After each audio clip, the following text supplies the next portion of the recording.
ഈ സ്വസ്ഥത നമ്മൾ വിചാരിച്ചാൽ, നമ്മുടെ തീരുമാനത്താൽ ഒന്നും നടപ്പാകുന്ന കാര്യമല്ല.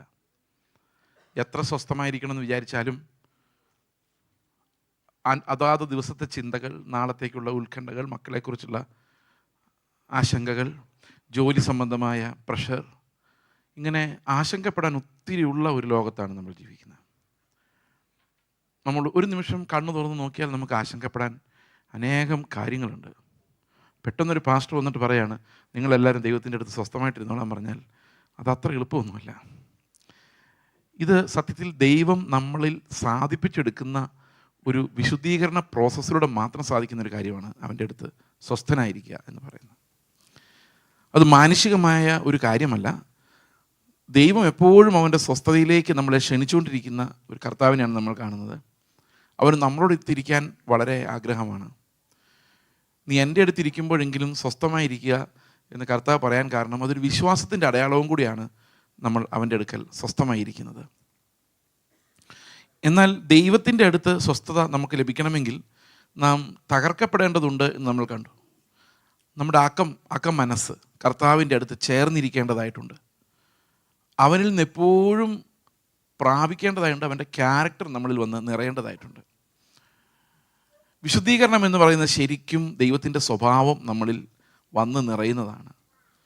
കർത്താവ് ക്രൂശിൽ അനുഭവിച്ചൊരു സ്വസ്ഥതയുണ്ട്. അവൻ ഒട്ടും ആർഗനൈസ്ഡ് ആയിരുന്നില്ല ക്രൂശിൽ. Was perfectly at peace. പീലാത്തോസിനോട് സംസാരിക്കും, എന്നെ വല്ല പിടിച്ചായിരുന്നെങ്കിൽ എൻ്റെ ശബ്ദം ആ നാട് മുഴുവൻ കേട്ടേനെ. പക്ഷേ ഹി വാസ് സൈലൻറ്റ്.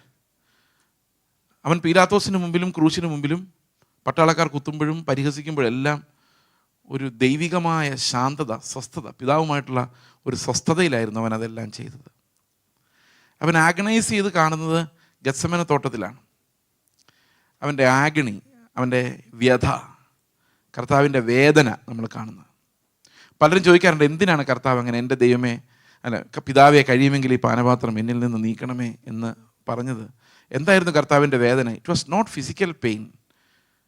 എൻ്റെ നിങ്ങളുടെയും എല്ലാം പാപമായി പിതാവിൻ്റെ മുമ്പിൽ ശിക്ഷ വാങ്ങിക്കാൻ നിൽക്കേണ്ട ദൈവത്തിൻ്റെ പാപത്തോടുള്ള ക്രോധം അവൻ്റെ ശരീരത്തിൽ ഏറ്റുവാങ്ങുക എന്ന് പറയുന്നതായിരുന്നു ആ വേദന.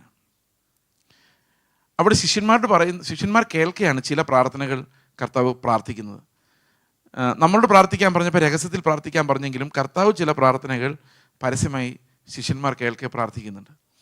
നമ്മൾ യോഹന്നാൻ്റെ സുവിശേഷം 17-ാം അധ്യായത്തിൽ വായിക്കുമ്പോഴും കർത്താവ് ഇങ്ങനെ പറയുന്നുണ്ട്, ഞാൻ ഈ ലോകത്ത് വെച്ച് ഇത് പറയാൻ കാരണം അവരുടെ സന്തോഷം പൂർണ്ണമായിക്കോട്ടെ എന്ന് വിചാരിച്ചാണ്. എന്ന് പറഞ്ഞാൽ ഞാൻ പിതാവേ നിന്നോട് പറയുന്ന കാര്യങ്ങൾ അവരും കേട്ടോട്ടെ എന്ന് വിചാരിക്കാനുള്ള കാരണം അവർക്കൊരു സമാധാനവും ആനന്ദവും ഇതിൽ നിന്നുണ്ടാകാൻ വേണ്ടിയാണ്.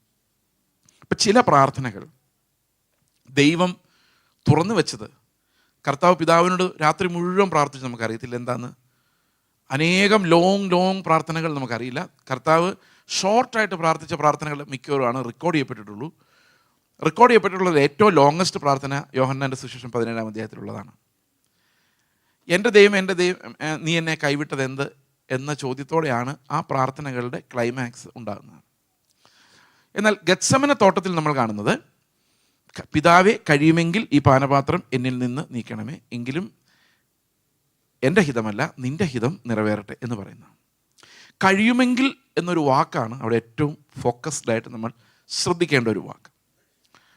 ശരിക്കും ശിഷ്യന്മാരോട് പറയാണ്, ശിഷ്യന്മാർ കേൾക്കെ പ്രാർത്ഥിക്കുകയാണ്. കർത്താവ് പറയാണ്, കഴിയുമെങ്കിൽ ഇത്രയും വലിയ ഈ വേദനയിൽ നിന്ന്, ഈ വേദന, ഈ പാനപാത്രം ഒഴിവാക്കാൻ എന്തെങ്കിലും വഴി ഉണ്ടെങ്കിൽ നീ ഒഴിവാക്ക്. അതിനർത്ഥം എന്താ?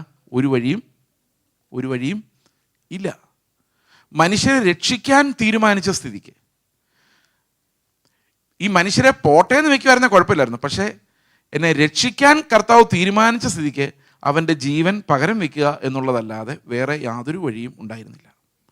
അപ്പോൾ ശിഷ്യന്മാരോട് പറയുന്നത്, കഴിയുമെങ്കിൽ ഈ പാനപാത്രം എന്നിൽ നീക്കണമെന്ന് പ്രാർത്ഥിക്കുന്ന വഴി ശിഷ്യന്മാരുടെ കർത്താവ് പറയുന്നത്, എൻ്റെ മരണത്തിലൂടെ അല്ലാതെ നിങ്ങൾക്ക് രക്ഷപ്പെടാൻ വേറെ ഒരു വഴിയുമില്ല. കഴിയുമായിരുന്നെങ്കിൽ പിതാവ് ഇത് മാറ്റുമായിരുന്നു, പക്ഷേ കഴിയുകയില്ല, അത് മാറ്റാൻ സാധിക്കില്ല. മാറ്റിയാൽ നിങ്ങളെല്ലാം നരകത്തിൽ പോകട്ടെ എന്ന് വെക്കേണ്ടി വരും. അതുകൊണ്ട് ദൈവത്തിന് മുമ്പിലുള്ള ഒരേ ഒരു ചോയ്സ് എന്ന് പറയുന്നത്, നമ്മളെ രക്ഷിക്കാൻ തീരുമാനിച്ചാൽ പിന്നെ അവൻ്റെ പുത്രനെ നൽകുക എന്നുള്ളതല്ലാതെ വേറൊരു ചോയ്സും ദൈവത്തിന് മുമ്പിൽ ഉണ്ടായിരുന്നില്ല. ഞാൻ കർത്താവിൻ്റെ പ്രാർത്ഥനയെക്കുറിച്ചാണ് പറയുന്നത്. He was perfectly at peace with the father. നിശബ്ദനായി സ്വസ്ഥനായി ആളുകൾ ആക്രമിക്കുമ്പോൾ, കുറ്റം പറയുമ്പോൾ, ചെയ്യാത്ത കാര്യങ്ങളെക്കുറിച്ച് വിമർശിക്കുമ്പോൾ നമുക്ക് പെട്ടെന്ന് മറുപടി പറയാൻ ഇങ്ങനെ നമ്മുടെ ഉള്ളിൽ വരും. ഞാൻ അങ്ങനെ അല്ലായിരുന്നു ബ്രദർ, എനിക്കങ്ങനെ ഭയങ്കരമായൊരു സ്വഭാവം ഉണ്ടായിരുന്നു. എൻ്റെ വളരെ അടുത്ത സുഹൃത്തുക്കൾ എന്നോട് പറയാറുണ്ട്, ചേസേ ഇത്തിരി മുമ്പൊക്കെ, ഇപ്പം ഞാൻ അത്രയും പിടികൊടുക്കാറില്ല, കുറച്ച് നാൾ മുമ്പ് എന്നോട് ഒരാൾ പറഞ്ഞു, ചേസ് ഈ സ്വയം നീതീകരിക്കാനുള്ള ചേസിൻ്റെ പ്രവണത ഭയങ്കരമാണ് കേട്ടോ, അത് തകർന്നില്ലെങ്കിൽ പ്രയാസമായിരിക്കും. എന്നോട് പലരും പറഞ്ഞിട്ടുണ്ട്, ഞാൻ എന്ത് പറഞ്ഞാലും അതിന് 2 എക്സ്ക്യൂസ് പറഞ്ഞ് ഞാൻ രക്ഷപ്പെടും. നമുക്കെല്ലാം നമ്മുടെ നേരെ ഒരു അക്യൂസേഷൻ വരുമ്പം, ഒരു കുറ്റം വരുമ്പോൾ, നമ്മൾ ചെയ്താലും ചെയ്തില്ലെങ്കിലും അതിനെ ന്യായീകരിക്കാനുള്ള ഒരു ത്വര, അതിന് എൻ്റെ വേർഷനും കൂടെ നിങ്ങൾ കേക്ക് എന്ന് പറയും. നമ്മളത് കേൾപ്പിച്ചാലേ നമുക്കൊരു സമാധാനമുള്ളൂ. അവിടെ അവരെന്തേലും പറയട്ടെ, ദൈവം എന്നെ ന്യായീകരിച്ചോളും നീതീകരിച്ചോളൂ എന്ന് പറഞ്ഞ് നിശബ്ദനാകാൻ യേശുക്രിസ്തുവിന് കഴിയുമായിരുന്നു. അവൻ്റെ കൂടെ നമ്മൾ മരിച്ചിട്ടുണ്ടെങ്കിൽ നമുക്ക് കഴിയും. അപ്പോൾ പലപ്പോഴും നമ്മൾ വിചാരിക്കുന്നത്, ഞാൻ ഇതിന് മറുപടി കൊടുത്തേ പറ്റൂ, ഞാൻ ഇതിന് മറുപടി കൊടുത്തില്ലെങ്കിൽ അവരെന്ത് വിചാരിക്കും, എന്നെക്കുറിച്ച് മോശം എന്തേലും വിചാരിക്കട്ടെ. യു ആർ ഡെഡ്, നിങ്ങൾ മരിച്ചതല്ലേ. നിങ്ങൾ മരിച്ചു പോയതാണെങ്കിൽ പിന്നെ ആൾക്കാർ എന്ത് വിചാരിച്ചാലും എന്താ കുഴപ്പം? ഉത്തരം പറയാനുള്ള നമ്മുടെ ആ ത്വരയാണ് റെസ്റ്റ്ലെസ്നെസ്. ഒരു മിനിറ്റ് എന്ന് പറഞ്ഞ് നമ്മൾ പറയുന്നതെല്ലാം എന്താണെന്ന് ചോദിച്ചു കഴിഞ്ഞാൽ നമ്മുടെ സമാധാനമില്ലായ്മയാണ് കാണിക്കുന്നത്. അപ്പം ഇതെല്ലാം നമ്മൾ കർത്താവിൽ നിന്ന് പിടിച്ചു മേടിക്കേണ്ടത്. യേശുക്രിസ്തുവിൻ്റെ ജീവൻ തന്നെയാണ് നമുക്ക് ആ റെസ്റ്റ് തരുന്നത്. കർത്താവിൻ്റെ ജീവനാണ് നമ്മുടെ ഉള്ളിൽ വസിക്കുന്നതെങ്കിൽ നമുക്ക് സ്വസ്ഥത ഉണ്ട്, അതൊരു അവകാശമാണ്. സ്വസ്ഥതയിൽ പ്രവേശിക്കാനുള്ള വാഗ്ദത്തം നമുക്ക് ശേഷിച്ചിരിക്കുന്നു. വിശ്വസിക്കുന്നവരായ നാമല്ലോ സ്വസ്ഥതയിൽ പ്രവേശിക്കുന്നത്. അവിടെ എബ്രായ ലേഖനം 4-ാം അധ്യായമാണ് സ്വസ്ഥതയെക്കുറിച്ചുള്ള ഏറ്റവും നല്ല, കർത്താവിനോട് കൂടെയുള്ള റെസ്റ്റിനെ കുറിച്ചുള്ള ഏറ്റവും വിശദമായ പഠിപ്പിക്കൽ. അവിടെ 4-ാം അധ്യായത്തിൻ്റെ 9-ാം വാക്യം ആർക്കെങ്കിലും വായിക്കാമോ?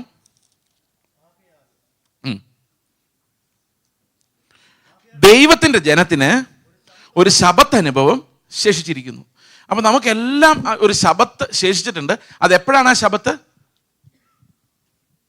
എന്നാണ്? ഇന്ന് നിങ്ങളുടെ ഹൃദയം സോഫ്റ്റ് ആണെങ്കിൽ ഇന്നാണ്. ഇന്ന് നിങ്ങളുടെ ഹൃദയം തകർന്നു നുറുങ്ങിയ അവസ്ഥയിലാണെങ്കിൽ ഇന്ന് തൊട്ട് നിങ്ങൾ ശബത്തിലേക്കാണ്. എപ്പോഴെല്ലാം നിങ്ങളുടെ ഹൃദയം തകർന്നു നുറുങ്ങിയും ദൈവത്തെ മാത്രം നോക്കിക്കൊണ്ടിരിക്കുന്ന അവസ്ഥയിലാണോ, അപ്പോഴെല്ലാം നിങ്ങൾ കർത്താവുമായിട്ടുള്ള സ്വസ്ഥതയിലായിരിക്കും. ആ സ്വസ്ഥതയ്ക്ക് ഈ നുറുക്കപ്പെടുക എന്ന് പറയുന്നത് വളരെ അത്യാവശ്യമുള്ളൊരു കാര്യമാണ്. അടുത്ത വാക്യം 10. ദൈവം തന്റെ പ്രവൃത്തികളിൽ നിന്ന് എന്ന പോലെ അവന്റെ സ്വസ്ഥതയിൽ പ്രവേശിച്ചവൻ താനും തന്റെ പ്രവൃത്തികളിൽ നിന്ന് നിവർത്തനായി. അപ്പൊ സ്വസ്ഥതയിൽ പ്രവേശിച്ചതിന്റെ ഏറ്റവും വലിയ അടയാളം എന്താണെന്ന് വെച്ച് കഴിഞ്ഞാൽ പ്രവൃത്തികളിൽ നിന്ന് നിവൃത്തനായി എന്നുള്ളതാണ്. ഇത് മനസ്സിലാക്കാൻ ഒരിത്തിരി പ്രയാസമാണ്, ഒരുപക്ഷെ തെറ്റിദ്ധരിക്കാവുന്ന ഒരു വാക്യവുമാണ്. എങ്ങനെയാണ് സ്വസ്ഥത നമ്മളെ പ്രവൃത്തികളിൽ നിന്ന് നിവൃത്തനാക്കുന്നത്? നമുക്ക് പലപ്പോഴും ഉള്ളൊരു ചിന്ത, ദൈവത്തെ പ്രസാദിപ്പിക്കാൻ ഇനി എന്ത് ചെയ്താൽ പറ്റും എന്നുള്ളൊരു വിചാരം നമ്മുടെ ഉള്ളിലുണ്ട്. സ്വർഗത്തിൽ പോകുന്ന 100% ഉറപ്പുള്ളവരൊന്ന് കൈപൊക്കുക. ജസ്റ്റ് കൈപൊക്കിയില്ലെങ്കിലും കുഴപ്പമില്ല, നിങ്ങളൊന്ന് ചിന്തിച്ചാൽ മതി, പോവോ ഇല്ലയോ എന്ന്. ഓക്കെ, പോകും എന്നുറപ്പുണ്ടെങ്കിൽ നമുക്കൊരു സ്വസ്ഥതയുണ്ട്, അല്ലേ? പക്ഷെ അത് വിശുദ്ധീകരണത്തിൽ നിന്നുള്ള സ്വസ്ഥതയാണ് എങ്കിൽ നമ്മളെ അത് കൂടുതൽ വിശുദ്ധീകരണത്തിലേക്ക് നയിക്കുകയുള്ളൂ. എന്നാൽ അത് തെറ്റായ ഒരു ഉറപ്പാണെങ്കിൽ നമ്മുടെ ജീവിതം കുഴിയിലേക്ക് പോവുകയുള്ളൂ. മനസ്സിലാവുന്നുണ്ടോ ഞാൻ പറയുന്നത്? ഒത്തിരി ആളുകൾക്കും തെറ്റായ ഉറപ്പുണ്ട്, സ്വർഗത്തിൽ ഞാൻ പോകും, എന്തായാലും പോകും. ആ തെറ്റായ ഉറപ്പാണ്. എന്നാൽ ശരിയായി വീണ്ടും ജനിച്ചവർക്ക് പോലും ഉറപ്പില്ലാത്ത അവസ്ഥയും ഉണ്ട്. അപ്പോൾ പലപ്പോഴും നമ്മൾ ശ്രമിക്കുന്നത്, ഞാൻ കഴിഞ്ഞ ദിവസം ഒരു കുഞ്ഞിൻ്റെ എക്സാമ്പിൾ പറഞ്ഞ പോലെ, കുറച്ച് നല്ല കാര്യങ്ങൾ കൂടെ ചെയ്താൽ ദൈവത്തിന് എന്നോട് ഇഷ്ടം തോന്നും. ഇപ്പം ഇന്നത്തെ ജീവിതം വെച്ച് നോക്കിയാൽ 1-2 തെറ്റുകളൊക്കെ പറ്റിയിട്ടുണ്ട്. ഇന്നത്തെ ദിവസം വെച്ച് ഞാൻ പോകത്തില്ല. പണ്ട് ഒരു ചർച്ച ചെന്നപ്പം അവരോട് ചോദിച്ചു, കർത്താവ് ഇപ്പോൾ വന്നാൽ സ്വർഗത്തിൽ പോകുന്ന ഉറപ്പുള്ള ഒരു കൈപൊക്കാൻ പറഞ്ഞു. ഉറപ്പ് 100%, വ്യാജം ഒന്നും പറയരുത്, സംശയമുണ്ടെങ്കിൽ കൈപൊക്കരുത്. 3 പേര് അവിടെ കൈപൊക്കി. അത് എല്ലാം കഴിഞ്ഞ് ഇറങ്ങിയപ്പോൾ ഒരു ആൻറ്റി എൻ്റെ അടുത്ത് വന്ന് പറയുക, പാസ്റ്ററെ ഞാൻ ചുമ്മാ കൈപൊക്കിയെന്നുള്ളൂ, എനിക്ക് വലിയ വിശ്വാസമൊന്നും ഇല്ലെന്ന് പറഞ്ഞു. ഞാനപ്പോൾ അവരോട് ചോദിച്ചു, എന്താ വിശ്വാസം ഇല്ലാത്തത് എന്ന് ചോദിച്ചു. അതെ, ശരിയായിട്ടില്ല എന്ന്. അപ്പോൾ ഞാൻ ചോദിച്ചു, അപ്പോൾ ശരിയാകും എന്ന് ചിന്തിക്കുന്നുണ്ടോ ഇനി എപ്പോഴെങ്കിലും? അന്നേരം പുള്ളിക്കാരി പറഞ്ഞു, അത് അറിയാൻ വയ്യ എന്ന് പറഞ്ഞാൽ ടോട്ടലി അൺസർട്ടനിറ്റിയാണ്. ഇനി സ്വസ്ഥതയിലേക്കൊന്ന് പ്രവേശിച്ച് നോക്കിയേ. ഇപ്പം എൻ്റെ മോനോട് ഞാൻ പറയുക, അല്ലേ, ഞങ്ങൾ എടുത്തു വളർത്തിയ അഡോപ്റ്റഡ് മക്കളോട് പറയുകയാണ്, നിങ്ങൾ മര്യാദയ്ക്ക് തെരുവിലൂടെ നടന്നാൽ നിന്നെ ഞാൻ എൻ്റെ വീട്ടിൽ കയറ്റാം. അല്ലെങ്കിൽ എൻ്റെ മോനോട് പറയുക, ഞാൻ പറയുന്നതെല്ലാം അനുസരിച്ച് നീ ജീവിച്ചാൽ നീ എൻ്റെ മകനാ, ഇല്ലെങ്കിൽ ഞാൻ നിന്നെ പുറത്താക്കി കളയും, നീ എൻ്റെ മകനല്ല എന്ന് പറയുമ്പം ഇവന് സ്വസ്ഥത പോയോ? കിട്ടിയോ? അവൻ എല്ലാ പ്രവൃത്തികളും ചെയ്ത് ചെയ്ത് ചെയ്ത് അപ്പോൾ എപ്പോഴും നോക്കിക്കൊണ്ടിരിക്കും, തികഞ്ഞോ. എങ്ങനെ തികഞ്ഞോ നോക്കുന്നേ? അവൻ്റെ പ്രവൃത്തികളെ നോക്കിയിട്ടാണ്.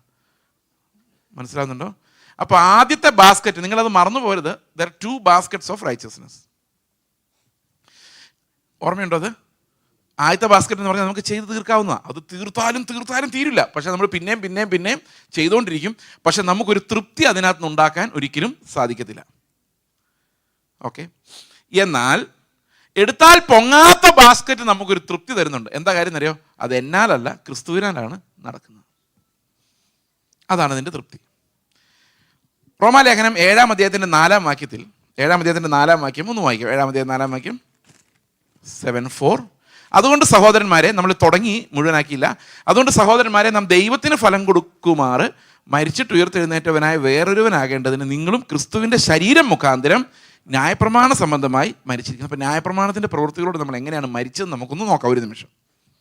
3-ാം വാക്യത്തിൽ എന്താ പറഞ്ഞിരിക്കുന്നത്? വിവാഹത്തെക്കുറിച്ചാണ് പറഞ്ഞിരിക്കുന്നത് അല്ലേ? ഭർത്താവ് ജീവിച്ചിരിക്കുമ്പോൾ അവൾ വേറെ പുരുഷനായാൽ വ്യഭിചാരിണി എന്ന് പേർ വരും. ഭർത്താവ് മരിച്ചുവെങ്കിലോ അവർ വേറെ പുരുഷനായാൽ വ്യഭിചാരിണി എന്ന് വരാത്ത വണ്ണം ന്യായപ്രമാണത്തിനും സ്വാതന്ത്ര്യമാണ്. അപ്പം വിവാഹം കഴിച്ചാൽ പിന്നെ വിവാഹത്തിൽ നിന്ന് ഒഴിഞ്ഞു പോകണമെങ്കിൽ ആൾ മരിക്കണം. ഒരാൾ മരിച്ചാലേ പറ്റുള്ളൂ. ഇനി 4-ാം വാക്യത്തിൽ പറയുന്നത്, ന്യായപ്രമാണത്തിൻ്റെ ഭാര്യയായിരുന്നു നമ്മൾ. ഭർത്താവ് ഇത്തിരി ദുഷ്ടനായിരുന്നു. ദുഷ്ടൻ എന്ന് പറയാൻ പറ്റില്ല, ഭയങ്കര ഡീസൻ്റ് ആയിരുന്നു. അതാണ് പ്രശ്നം. ഒത്തിരി ഡീസൻ്റ് ആയാൽ ആകെ പ്രശ്നമാണ്. നിങ്ങൾ ശ്രദ്ധിച്ചിട്ടുണ്ടോ? രാവിലെ 4 മണിക്ക് എഴുന്നേക്കണം, 4:30 കട്ടൻ കാപ്പി കിട്ടണം, 4:30 തൊട്ട് 5:00 വരെ പ്രാർത്ഥിക്കണം. 5:30 തൊട്ട് ആത്മാവുള്ളവർക്ക് കുഴപ്പമില്ല 1 മണിക്കൂർ പ്രാർത്ഥിക്കാൻ. പക്ഷേ ആത്മാവില്ലെങ്കിൽ 1 മണിക്കൂർ എന്ന് പറഞ്ഞാൽ എങ്ങനെയാ തള്ളിവിടുന്നത്. പക്ഷേ നിയമം കാരണം ചെയ്തേ പറ്റുള്ളൂ. മനസ്സിലാകുന്നുണ്ടോ? നിയമം അങ്ങനെ ആയതുകൊണ്ട് ചെയ്തേ പറ്റുള്ളൂ. രാവിലെ 7 മണിക്ക് 7:30 ബ്രേക്ക്ഫാസ്റ്റ് റെഡി ആയിരിക്കണം. അതിന് ഇത്ര കറി വേണം. തലേദിവസം സാമ്പാർ ചൂടാക്കിയാൽ പറ്റത്തില്ല, പുതിയതുണ്ടാക്കണം. ക്ലീൻ ആക്കണം, പിന്നെ കുക്ക് ചെയ്യണം, പിന്നെയും ക്ലീൻ ആക്കണം, പിന്നെയും കുക്ക് ചെയ്യണം. സഹോദരിമാരുടെ പണി അത് മാത്രമേ ഉള്ളൂ. ഒരു അർത്ഥത്തിൽ നോക്കി കഴിഞ്ഞാൽ ഞാൻ ആലോചിക്കാറുണ്ട്, എന്തൊരു ബോറടി ആയിരിക്കുന്നില്ലേ. ഇത് രാവിലെ മുതൽ വൈകിട്ട് വരെ ഇതേ പണിയാണ്, സ്വസ്ഥതയില്ല. എല്ലാം കഴിഞ്ഞിട്ട് ഭർത്താവിൻ്റെ അടുത്ത് ചെല്ലുമ്പം കൽപ്പനകൾ ഒത്തിരി അനുസരിച്ച്. എത്ര കൽപ്പനകളുണ്ട് പഴയ നിയമത്തിൽ അറിയാമോ? പഴയ നിയമത്തിൽ എത്ര കൽപ്പനകളുണ്ടെന്ന് അറിയാമോ? മൊത്തം എണ്ണി നോക്കിയാൽ 613 ആരോ പറഞ്ഞു കേട്ടു. ഇവിടെ പറഞ്ഞല്ല, നേരത്തെ അങ്ങനെ പറഞ്ഞു കേട്ടില്ല. അപ്പോൾ 613 വിചാരിച്ചോ. രാവിലെ എഴുന്നേറ്റപ്പോൾ തൊട്ട് വൈകിട്ട് വരെ 613 കൽപ്പനകൾ അനുസരിച്ചിട്ട് ഭർത്താവിൻ്റെ അടുത്ത് ചെല്ലുമ്പോൾ ഒരു ഗമയുണ്ട്. കാരണം ഞാൻ ചെയ്തിട്ടുണ്ട്. ഭർത്താവ് ന്യായപ്രമാണം കേട്ടോ. ഭർത്താവ് ചോദിക്കും, എങ്ങനെ ഉണ്ടായിരുന്നു ഇന്നത്തെ ദിവസം? ഞാൻ പറ്റുന്നതെല്ലാം ചെയ്തിട്ടുണ്ട്, ദശാംശം കൊടുത്തിട്ടുണ്ട്, രാവിലെ 4:30 എഴുന്നേറ്റ് പ്രാർത്ഥിച്ചു, ബൈബിൾ വായിച്ചു. ഇങ്ങനെ നമ്മൾ ചോദിക്കുകയല്ലേ പിള്ളേരുടെ, ബൈബിൾ വായിച്ചു. അപ്പോൾ അവർ കടമകളെല്ലാം തീർത്തിട്ടുണ്ട്. ഭർത്താവ് പറയും, നീ ചെയ്തിട്ടുണ്ട്, പക്ഷെ ഒന്നും ശരിയായിട്ടില്ല, അതുകൊണ്ട് നിന്നെ കൊല്ലേണ്ടി വരും. ഇതാണ് മരണത്തിൻ്റെ പ്രമാണം. മനസ്സിലായോ?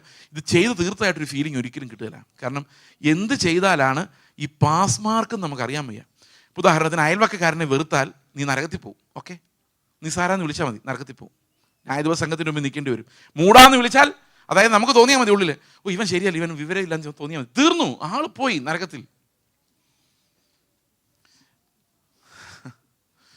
അപ്പം ഇങ്ങനെയുള്ള നിയമം ഭയങ്കര നിയമം. അപ്പോൾ രാവിലെ തൊട്ട് കഷ്ടപ്പെട്ട് കടച്ചു വെച്ച് ഒന്നും വേണ്ടിയിട്ടില്ല, വളരെ കെയർഫുള്ളാണ്.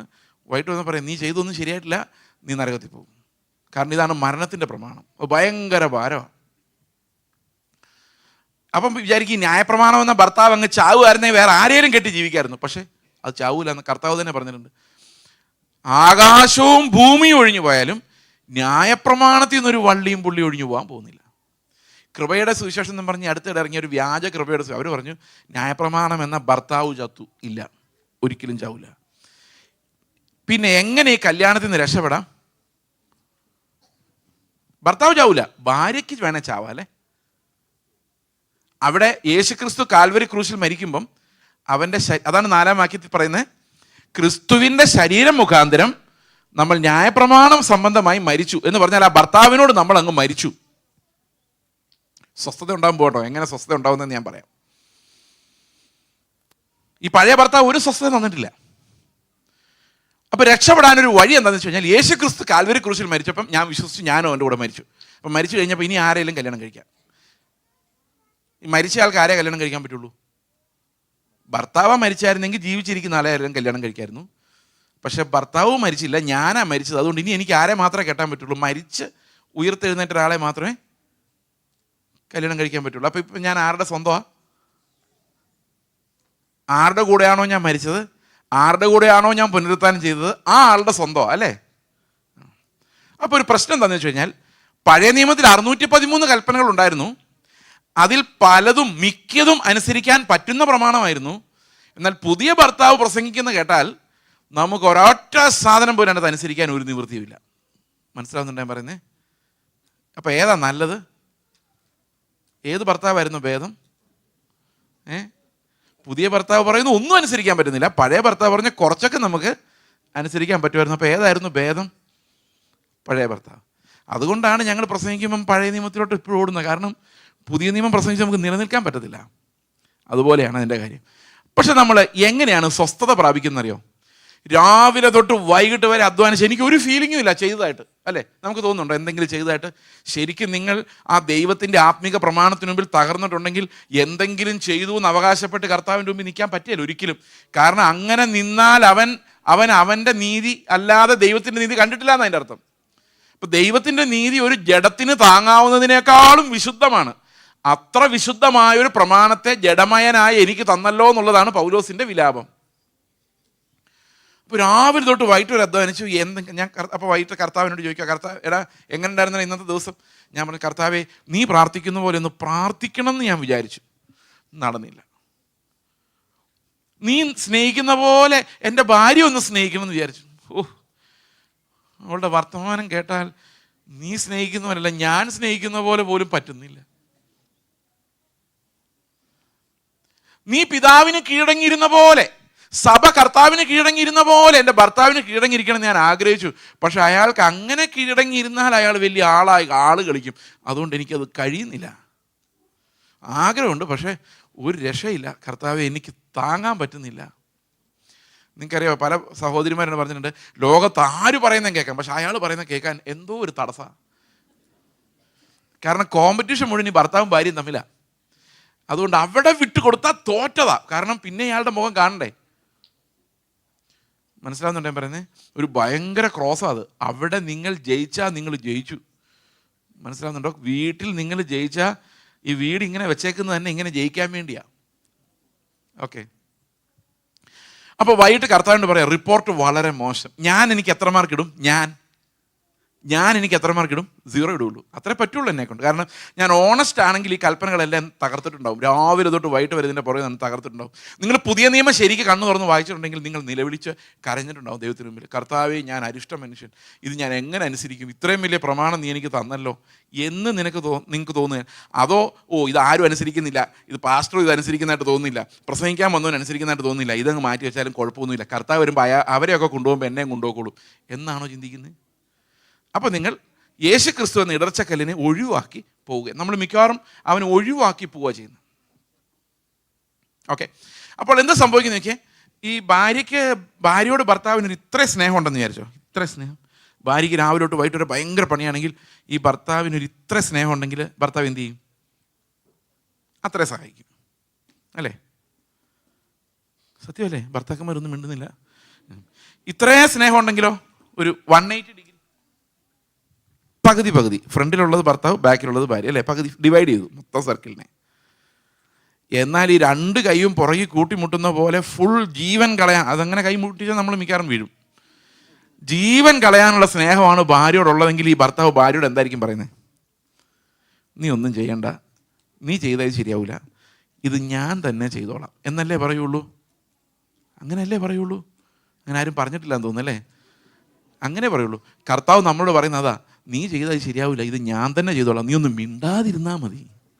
നിൻ്റെ പഴയ ആ ഉഴപ്പ് പണിയുണ്ടല്ലോ, അതുമായിട്ട് നീ ഇടയ്ക്ക് കയറി ഉപ്പൊന്നും ഇടാതിരുന്നാൽ മതി. നീ എവിടെ മരിക്കുന്നോ അവിടെ ഞാൻ ഈ പണി മുഴുവൻ പൂർത്തിയാക്കിക്കോളാം. അങ്ങനെ നമ്മളിൽ ജീവിക്കുന്ന നമ്മുടെ കർത്താവ് ഇത് പൂർത്തിയാക്കാൻ വേണ്ടിയാണ് ഞാൻ മരിക്കുന്നത്, മിണ്ടാതിരിക്കുന്നത്. അവിടെ ഞാൻ വിചാരിക്കുക, എൻ്റെ കർത്താവ് എന്നിൽ വസിക്കുന്നത് കൊണ്ട് എനിക്ക് സ്വസ്ഥതയുണ്ട് പിതാവിനോട്. കാരണം വൈകിട്ടാവുമ്പോൾ കർത്താവ് പറയുക, നീ ചെയ്തില്ലല്ലോ, ഒന്നും ഇല്ല, വിഷമിക്കണ്ട, നീ എന്തെല്ലാമാണോ ചെയ്യേണ്ടിയിരുന്നത് അതെല്ലാം നിൻ്റെ പേരിൽ ഞാൻ ചെയ്തു തീർത്തിട്ടുണ്ട്, അതുകൊണ്ട് നീ മരിക്കണ്ട. ഇതാണ് ജീവൻ്റെ പ്രമാണം. ജീവൻ്റെ പ്രമാണം വന്നത് നിസ്സാരമായൊരു മനുഷ്യനെടുത്താൽ പൊങ്ങുന്ന ഒരു നീതിയുടെ സിസ്റ്റമായിട്ടല്ല, പിന്നെയോ അത് യേശുവിനാൽ മാത്രം സാധിക്കുന്ന വിശ്വാസത്താൽ നമുക്ക് ലഭിക്കുന്ന ഒരു നീതിയുടെ സിസ്റ്റത്തിലൂടെയാണ് ദൈവം നമ്മളെ രക്ഷിച്ചത്. ഇനി റോമാലേഖനം 5:1 വായിക്കാം.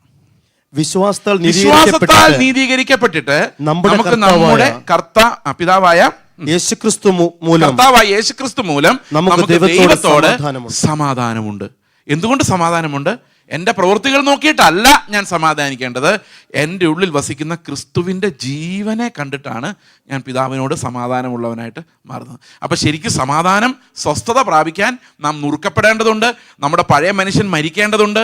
ഓരോ നിമിഷവും നമ്മൾ മരണത്തിന് ഏൽപ്പിച്ചു കൊടുക്കുമ്പോൾ നമ്മളിൽ ഉരുവാകുന്ന ക്രിസ്തുവിൻ്റെ സ്വരൂപത്തോട് ചേർന്ന് ഉരുവാകുന്ന പുതിയ മനുഷ്യനാണ് നമ്മുടെ അകത്തേക്ക് ഈ സ്വസ്ഥത നൽകുന്നത്. എഫേസ്യ ലേഖനം 2-ാം അധ്യായത്തിൻ്റെ 9-10 വാക്യങ്ങൾ നമുക്ക് വായിക്കാം. 9-10 എഫേസ്യർ chapter 2 verses 9 and 10. ദൈവത്തിന്റെ ദാനമത്രയാകുന്നു, ആരും പ്രശംസിക്കാതിരിപ്പാൻ പ്രവൃത്തികളും കാരണമല്ല. അപ്പൊ രക്ഷയെക്കുറിച്ചാണ് പറയുന്നത്. ആരും പ്രശംസിക്കാതിരിപ്പാൻ പ്രവൃത്തികളും കാരണമല്ല. കാരണം എന്താണെന്ന് വെച്ച് കഴിഞ്ഞാലേ, ഈ പ്രവൃത്തികളാൽ ഒരു പ്രശംസ ഉണ്ടാകണമെങ്കിൽ ഏത് ബാസ്ക്കറ്റ് ആയിരിക്കും അവരെടുക്കുന്നത്? പ്രവൃത്തികളാൽ ഒരു പ്രശംസ ഉണ്ടാകണമെങ്കിൽ ഏത് ബാസ്ക്കറ്റ് ആയിരിക്കും അവരെടുക്കുന്നത്? അനുസരിക്കാൻ പറ്റുന്ന ഒരു ബാസ്ക്കറ്റ് ആയിരിക്കും. അതുകൊണ്ട് രക്ഷ വേണ്ട എന്ന് ദൈവം തീരുമാനിച്ചു. സ്വർഗത്തിൽ ചെല്ലുമ്പോൾ ഞാൻ ആദ്യം വിചാരിച്ചിരുന്ന ദൂതന്മാരെല്ലാം കൂടെ എഴുന്നേറ്റ് ഓ ചേസ് വന്നിട്ടുണ്ട് കേട്ടോ, നമുക്ക് എല്ലാവർക്കും എഴുന്നേറ്റ് കൈയടിച്ച് സ്വീകരിക്കില്ല. ഇവിടെ മാത്രമേ ഉള്ളൂ, സ്വർഗത്തിലുണ്ടാവില്ല. ഞാൻ സത്യം പറഞ്ഞ ഏറ്റവും ഫ്രണ്ടിൽ പോയിരിക്കാൻ കാരണം അത്രയും കുറച്ച് കൈയടിച്ചാൽ മതിയെന്ന് വിചാരിച്ചു. എനിക്ക് ഭയങ്കര ഇറിറ്റേഷൻ അത് കേൾക്കുമ്പോൾ, സത്യമായിട്ടും. കാരണം നമ്മളൊന്നും കൈയടിക്കാൻ മാത്രം ഒന്നും ഇല്ല. നമ്മൾ really if you look into a mirror and examine. ഞാൻ പലപ്പോഴും ആലോചിച്ചിട്ടുണ്ട്, കണ്ണാടിയുടെ മുമ്പിൽ നിന്നിട്ട് ഞാൻ നിലവിളിച്ചിട്ടുണ്ട്. ഞാൻ കുറേ നാൾ കണ്ണാടി നോക്കില്ലായിരുന്നു. കാരണം എന്നോട് എൻ്റെ പ്രതിബിംബം ചോദിക്കും, നീ ആണോടാ ഈ വചനം പറയാൻ പോകുന്നതെന്ന്. ഉത്തരവില്ല. കാരണം എൻ്റെ അകം കണ്ടു കഴിയുമ്പം I am so unworthy even to stand with the Bible. അപ്പം ഞാൻ എന്നെ അങ്ങനെ കാണുമ്പോൾ എനിക്ക് ഭയങ്കര ഭയം തോന്നുമായിരുന്നു. പിന്നെ ആ കൃപയുടെ ഒരു സന്തോഷം തോന്നിക്കഴിഞ്ഞപ്പോഴും ഞാൻ എന്നെ ശരിക്കും ഒന്ന് കണ്ണാടി തന്നെ നോക്കാൻ തുടങ്ങിയത്. ഞാൻ കണ്ണാടിയിൽ അധികം നോക്കാത്ത ആളാണ്. ചിലപ്പോൾ നിങ്ങൾക്ക് എന്നെ കാണുമ്പോഴേ മനസ്സിലാവുമായിരിക്കും. അപ്പോൾ പ്രശംസിക്കാനായിരുന്നെങ്കിൽ എന്ത് ചെയ്യുമായിരുന്നു? ഈ പ്രവൃത്തികൾ, ഇങ്ങനെ കുറേ പ്രവൃത്തികൾ കൊടുത്താൽ മതിയായിരുന്നു. അപ്പോൾ കർത്താവ് പറയാണ്, നിങ്ങൾ സ്വർഗത്തിൽ പോകേണ്ടവരൊക്കെ ഒന്ന് കൈവക്കിക്കേ. നിങ്ങളോട് പറയുമല്ലോ, എക്സാമ്പിളാണ്, ആരും കൈവക്കരുത്. സ്വർഗത്തിൽ പോകേണ്ടവരൊക്കെ ഒന്ന് കൈവക്കിക്കേ. ഞാൻ ശരി. നിങ്ങൾ രാവിലെ 5 മണിക്ക് എഴുന്നേക്കണം. ഓക്കെ സാർ, ഓക്കെ കർത്താവ്. അരമണിക്കൂർ പ്രാർത്ഥന, ഓക്കെ. 15 മിനിറ്റെങ്കിലും ബൈബിൾ വായിക്കണം, ഓക്കെ. ഒരു ദിവസം ഒരാളുടെങ്കിലും സുവിശേഷം പറയണം, ട്രാക്ട് കയ്യിൽ വേണം, ഓക്കെ. ചർച്ചിൻ്റെ എല്ലാ മീറ്റിങ്ങിനും സംബന്ധിക്കണം, ഓക്കെ. എല്ലാം അനുസരിച്ചു. സ്വർഗത്തിൽ ഞാൻ ചെന്നു, വേറൊരുത്തം ചെന്നില്ല. അപ്പം എൻ്റെ പ്രശംസ എന്തിലായിരിക്കും? ഞാൻ രാവിലെ വൈബ്രേഷൻ ഉണ്ടെങ്കിൽ ഭയങ്കര പ്രശംസയായിരിക്കും. 5 മണിക്ക് എഴുന്നേറ്റവനാണ്. കേട്ടോ? ഇതെല്ലാം വ്യാജം, ദൈവത്തിൻ്റെ മുമ്പിലുള്ള നിന്ദ. ഞാൻ എന്തെങ്കിലും ആണെന്ന് അവകാശപ്പെടുന്നത്, ഞാൻ എന്തെങ്കിലും ചെയ്തു എന്ന് അവകാശപ്പെടുന്നത് ദൈവത്തോടുള്ള നിന്ദയാണ്. കാരണം എൻ്റെ ആത്മമണവാളനല്ല യേശു അല്ലാതെ ആരും ഒന്നും ചെയ്തിട്ടില്ല. മനസ്സിലാവുന്നുണ്ടോ നിങ്ങൾക്ക്? അവിടെ സ്വസ്ഥത ഉണ്ടാകുന്നത് കർത്താവിൻ്റെ ആത്മാവ് കാരണമാണ്. ഞാൻ എന്തെങ്കിലും ചെയ്തു വെച്ചിട്ടല്ല. ആരും പ്രശംസിക്കാതിരിപ്പാൻ നമ്മൾ എടുക്കുന്ന ഈ പ്രവൃത്തികൾ കാരണമല്ല. പക്ഷേ പ്രവൃത്തികൾ രക്ഷയുടെ ഒരു വലിയ പാക്കേജാണ്. ശരിക്കും പ്രവൃത്തികളാ ദൈവത്തിൻ്റെ ഉദ്ദേശം. പക്ഷെ നമ്മുടെ ആ ബാസ്ക്കറ്റ് അല്ല, വേറൊരു ബാസ്ക്കറ്റാണ്. അടുത്ത വാക്യം, 10-ാം വാക്യം. നാം അവന്റെ കൈപ്പണിയായി എന്ന് പറഞ്ഞാൽ ഏദൻ തോട്ടത്തിൽ എങ്ങനെ ദൈവം ആദമിനെ കൈപ്പണിയായി സൃഷ്ടിച്ചോ അതുപോലെ തന്നെ നമ്മുടെ ഉള്ളിൽ യേശുക്രിസ്തുവിന്റെ സ്വരൂപത്തിൽ ഒരു കൈപ്പണി കൂടെ ദൈവം ഇപ്പൊ ചെയ്തുകൊണ്ടിരിക്കുകയാണ്. ആ പ്രോസസ് ഇങ്ങനെ നടന്നുകൊണ്ടിരിക്കുക. എന്തിനു വേണ്ടിയെന്നറിയോ? സൽപ്രവൃത്തികൾക്കായിട്ട് ക്രിസ്തു യേശുവിൽ സൃഷ്ടിക്കപ്പെട്ടവരാകുന്നു. നാം ചെയ്തു പോരേണ്ടതിന് ദൈവം അവ മുന്നൊരുക്കിയിരിക്കുന്നു. അപ്പം ഞാൻ ആദ്യം വിചാരിച്ചിരുന്നത് എന്താണെന്ന് വെച്ച് കഴിഞ്ഞാൽ, രാവിലെ എഴുന്നേൽക്കുന്നു, പല്ല് തേക്കുന്നു, ഒരു വലിയ പ്രവൃത്തി അല്ലേ പിള്ളേരെ? എനിക്ക് ഏറ്റവും വലിയ പ്രവൃത്തി എൻ്റെ ചെറുപ്പത്തിൽ ചായ കുടിക്കുന്നതായിരുന്നു. എൻ്റെ അപ്പം പട്ടാളക്കാരനായിരുന്നു. രാവിലെ ഒരു കപ്പ് ചായ കുടിച്ചിരിക്കണമെന്ന് നിർബന്ധം. എനിക്കാണ് ചായ കാണുന്ന ദേഷ്യമാണ്. പിന്നെ അപ്പനെ ബോധിപ്പിക്കാൻ വേണ്ടി അത് കുറച്ചൊന്ന് തണുക്കാൻ വേണ്ടി വെയിറ്റ് ചെയ്യും. തണുത്ത് കഴിയുമ്പോൾ ഒറ്റ ഗൾപ്പാണ് എല്ലാം കൂടെ കണ്ണടച്ച് പിടിച്ച്. അങ്ങനെയാണ് ചായ കുടിച്ചുകൊണ്ടിരുന്നത്. ഒരു വലിയ പണി. അപ്പോൾ രാവിലെ എഴുതി വയ്ക്കുക പ്രധാനപ്പെട്ട ദുഷ്ടപ്പണികൾ: 1 പല്ല് തേക്കാൻ, മറ്റൊന്ന് ചായ കുടിക്കുക. ഇങ്ങനെ ഞാൻ വിചാരിച്ചിരുന്നു ഇതെല്ലാം ഇങ്ങനെ ദൈവം ഒരുക്കി വെച്ചിരിക്കുക, ചായ കുടിച്ചേ പറ്റൂ. അപ്പം ഞാൻ യന്ത്രത്തെ പോലെ പോയി ചായ എടുത്ത് കുടിച്ചു. അങ്ങനെയല്ല, ആ പ്രവൃത്തികളെക്കുറിച്ചല്ല. മനുഷ്യരുടേതല്ലാത്ത യേശു നമ്മുടെ ഉള്ളിൽ സൃഷ്ടിക്കപ്പെടുമ്പോൾ അവനാൽ മാത്രം സാധിക്കുന്ന കുറേ പണികളുണ്ട്. അത് ഈ ലോകത്ത് ചെയ്തു തീർക്കാൻ നമ്മളെ കൊണ്ട് മാത്രമേ പറ്റുള്ളൂ. അത് ചെയ്യുവാൻ അകത്ത് ക്രിസ്തുവുള്ള കുറേ ആളുകളെ ദൈവം അവൻ്റെ കൈപ്പണിയായി സൃഷ്ടിക്കുകയാണ്. കൈപ്പണിയായി. അതൊരു നിസ്സാരമായ കാര്യമല്ല. ഈ സൃഷ്ടി തന്നെ അപ്പം ഇവിടെ ഓരോ പ്രവൃത്തി ചെയ്യണമെങ്കിലും നമ്മൾ വിശ്വസിക്കണം. അതുപോലെ തന്നെ നമ്മൾ മരിക്കുകയും ചെയ്യണം. വിശ്വസിക്കുകയും ചെയ്യണം, മരിക്കുകയും ചെയ്യണം. മനസ്സിലാകുന്നുണ്ടോ? അതും വിശദീകരണത്തിൻ്റെ പ്രവൃത്തികളാണ്. ഞാൻ 1-2 എക്സാമ്പിൾസ് നിങ്ങൾ പറയാം.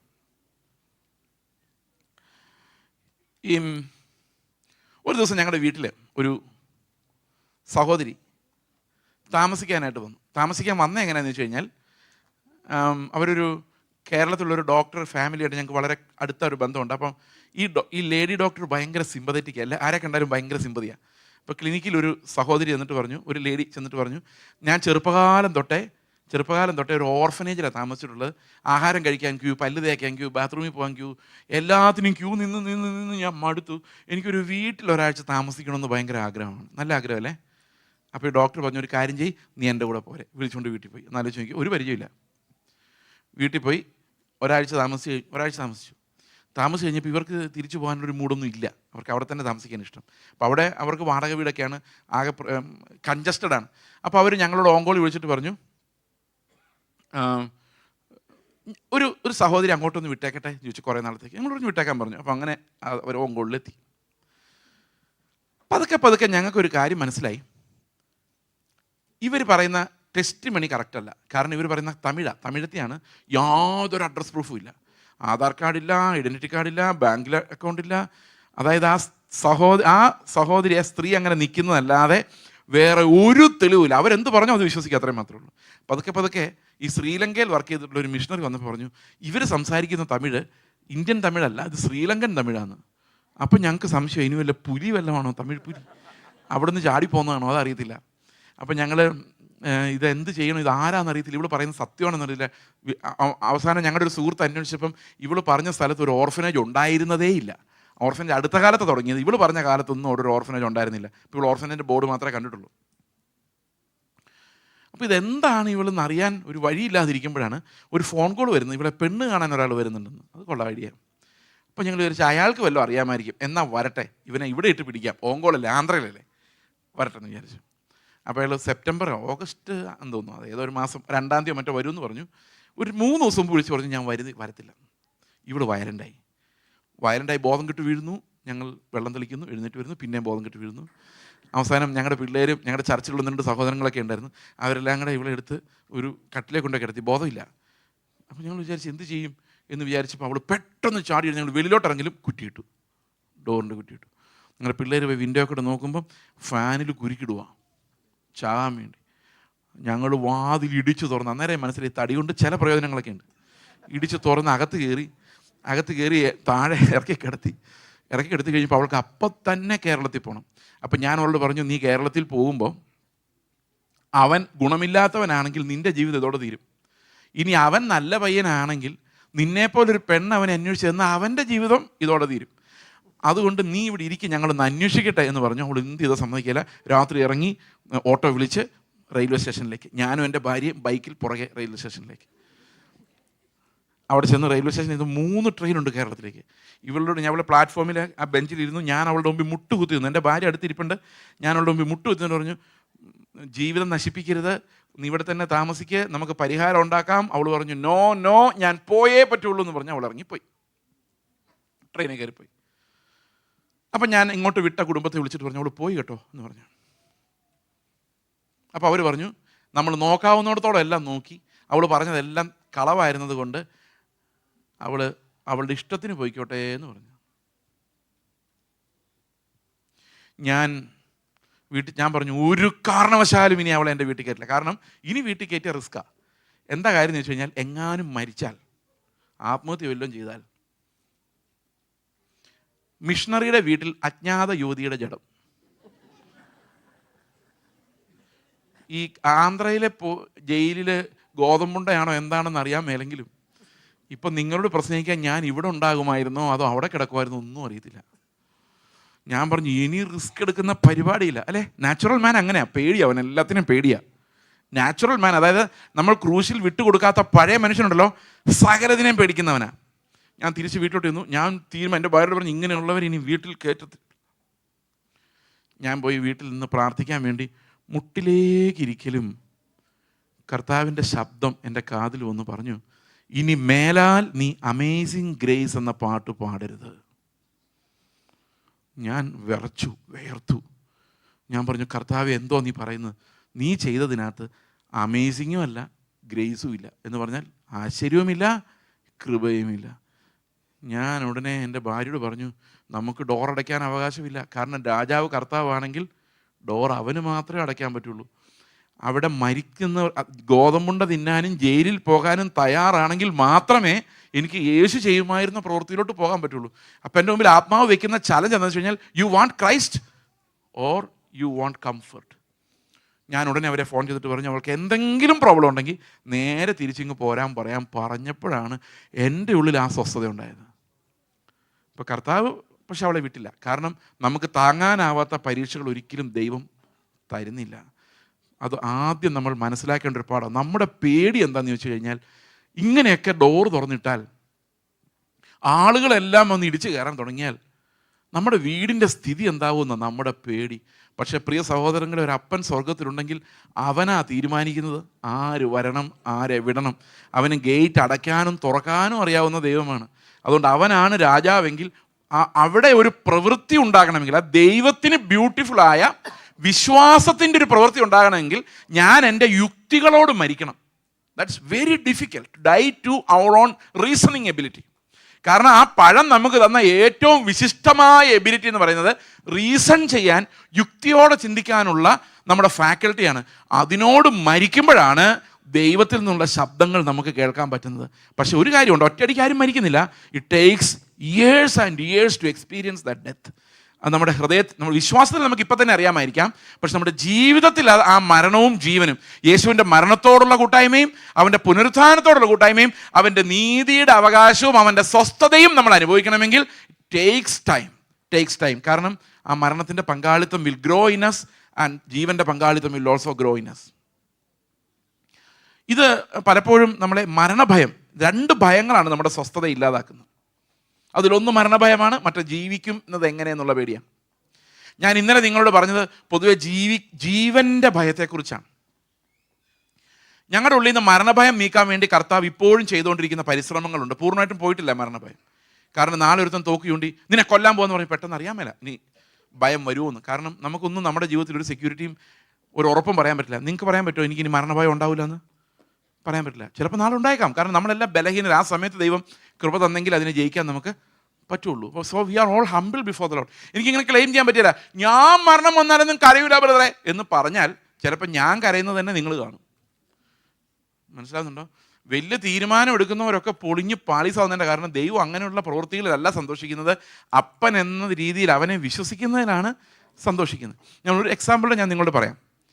ഒരു ദിവസം എൻ്റെ ഭാര്യയ്ക്ക് ഭയങ്കരമായി സിക്കായി ഭയങ്കര പനി കൊണ്ട് നിൽക്കുന്നില്ല. ഹോസ്പിറ്റലിൽ കൊണ്ടുപോയി സലൈൻ കൊടുത്തു, IV ആൻറ്റിബയോട്ടിക്സ് കൊടുത്തു. 2 ദിവസമായി 103 ഡിഗ്രിയിൽ നിന്ന് ഇത് താഴുന്നില്ല. പാരസെറ്റമോൾ കൊടുത്തിട്ടും കുറയുന്നില്ല, ഒരു മരുന്ന് കൊടുത്തിട്ടും കുറയുന്നില്ല. ഡോക്ടർ ഞങ്ങളെ വിളിച്ചിട്ട് പറഞ്ഞു, നിങ്ങളുടെ വീട്ടിൽ HIV ഉള്ളൊരു കൊച്ചുണ്ടല്ലേ എന്ന് പറഞ്ഞുകൊണ്ട് നിങ്ങൾ HIV ഒന്ന് ടെസ്റ്റ് ചെയ്യുന്ന നല്ലതായിരിക്കും.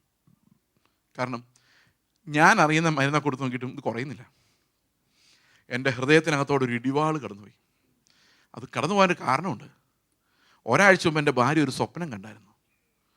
ഈ സ്വപ്നത്തിൽ ഭാര്യയോട് ഡോക്ടർ പറയുക, നിങ്ങൾക്ക് 2 പേർക്കും HIV ഉണ്ട്. അപ്പം ഞാൻ സ്വപ്നത്തിൽ എൻ്റെ ഭാര്യയോട് പറയുവാണ്, എന്ത് HIV?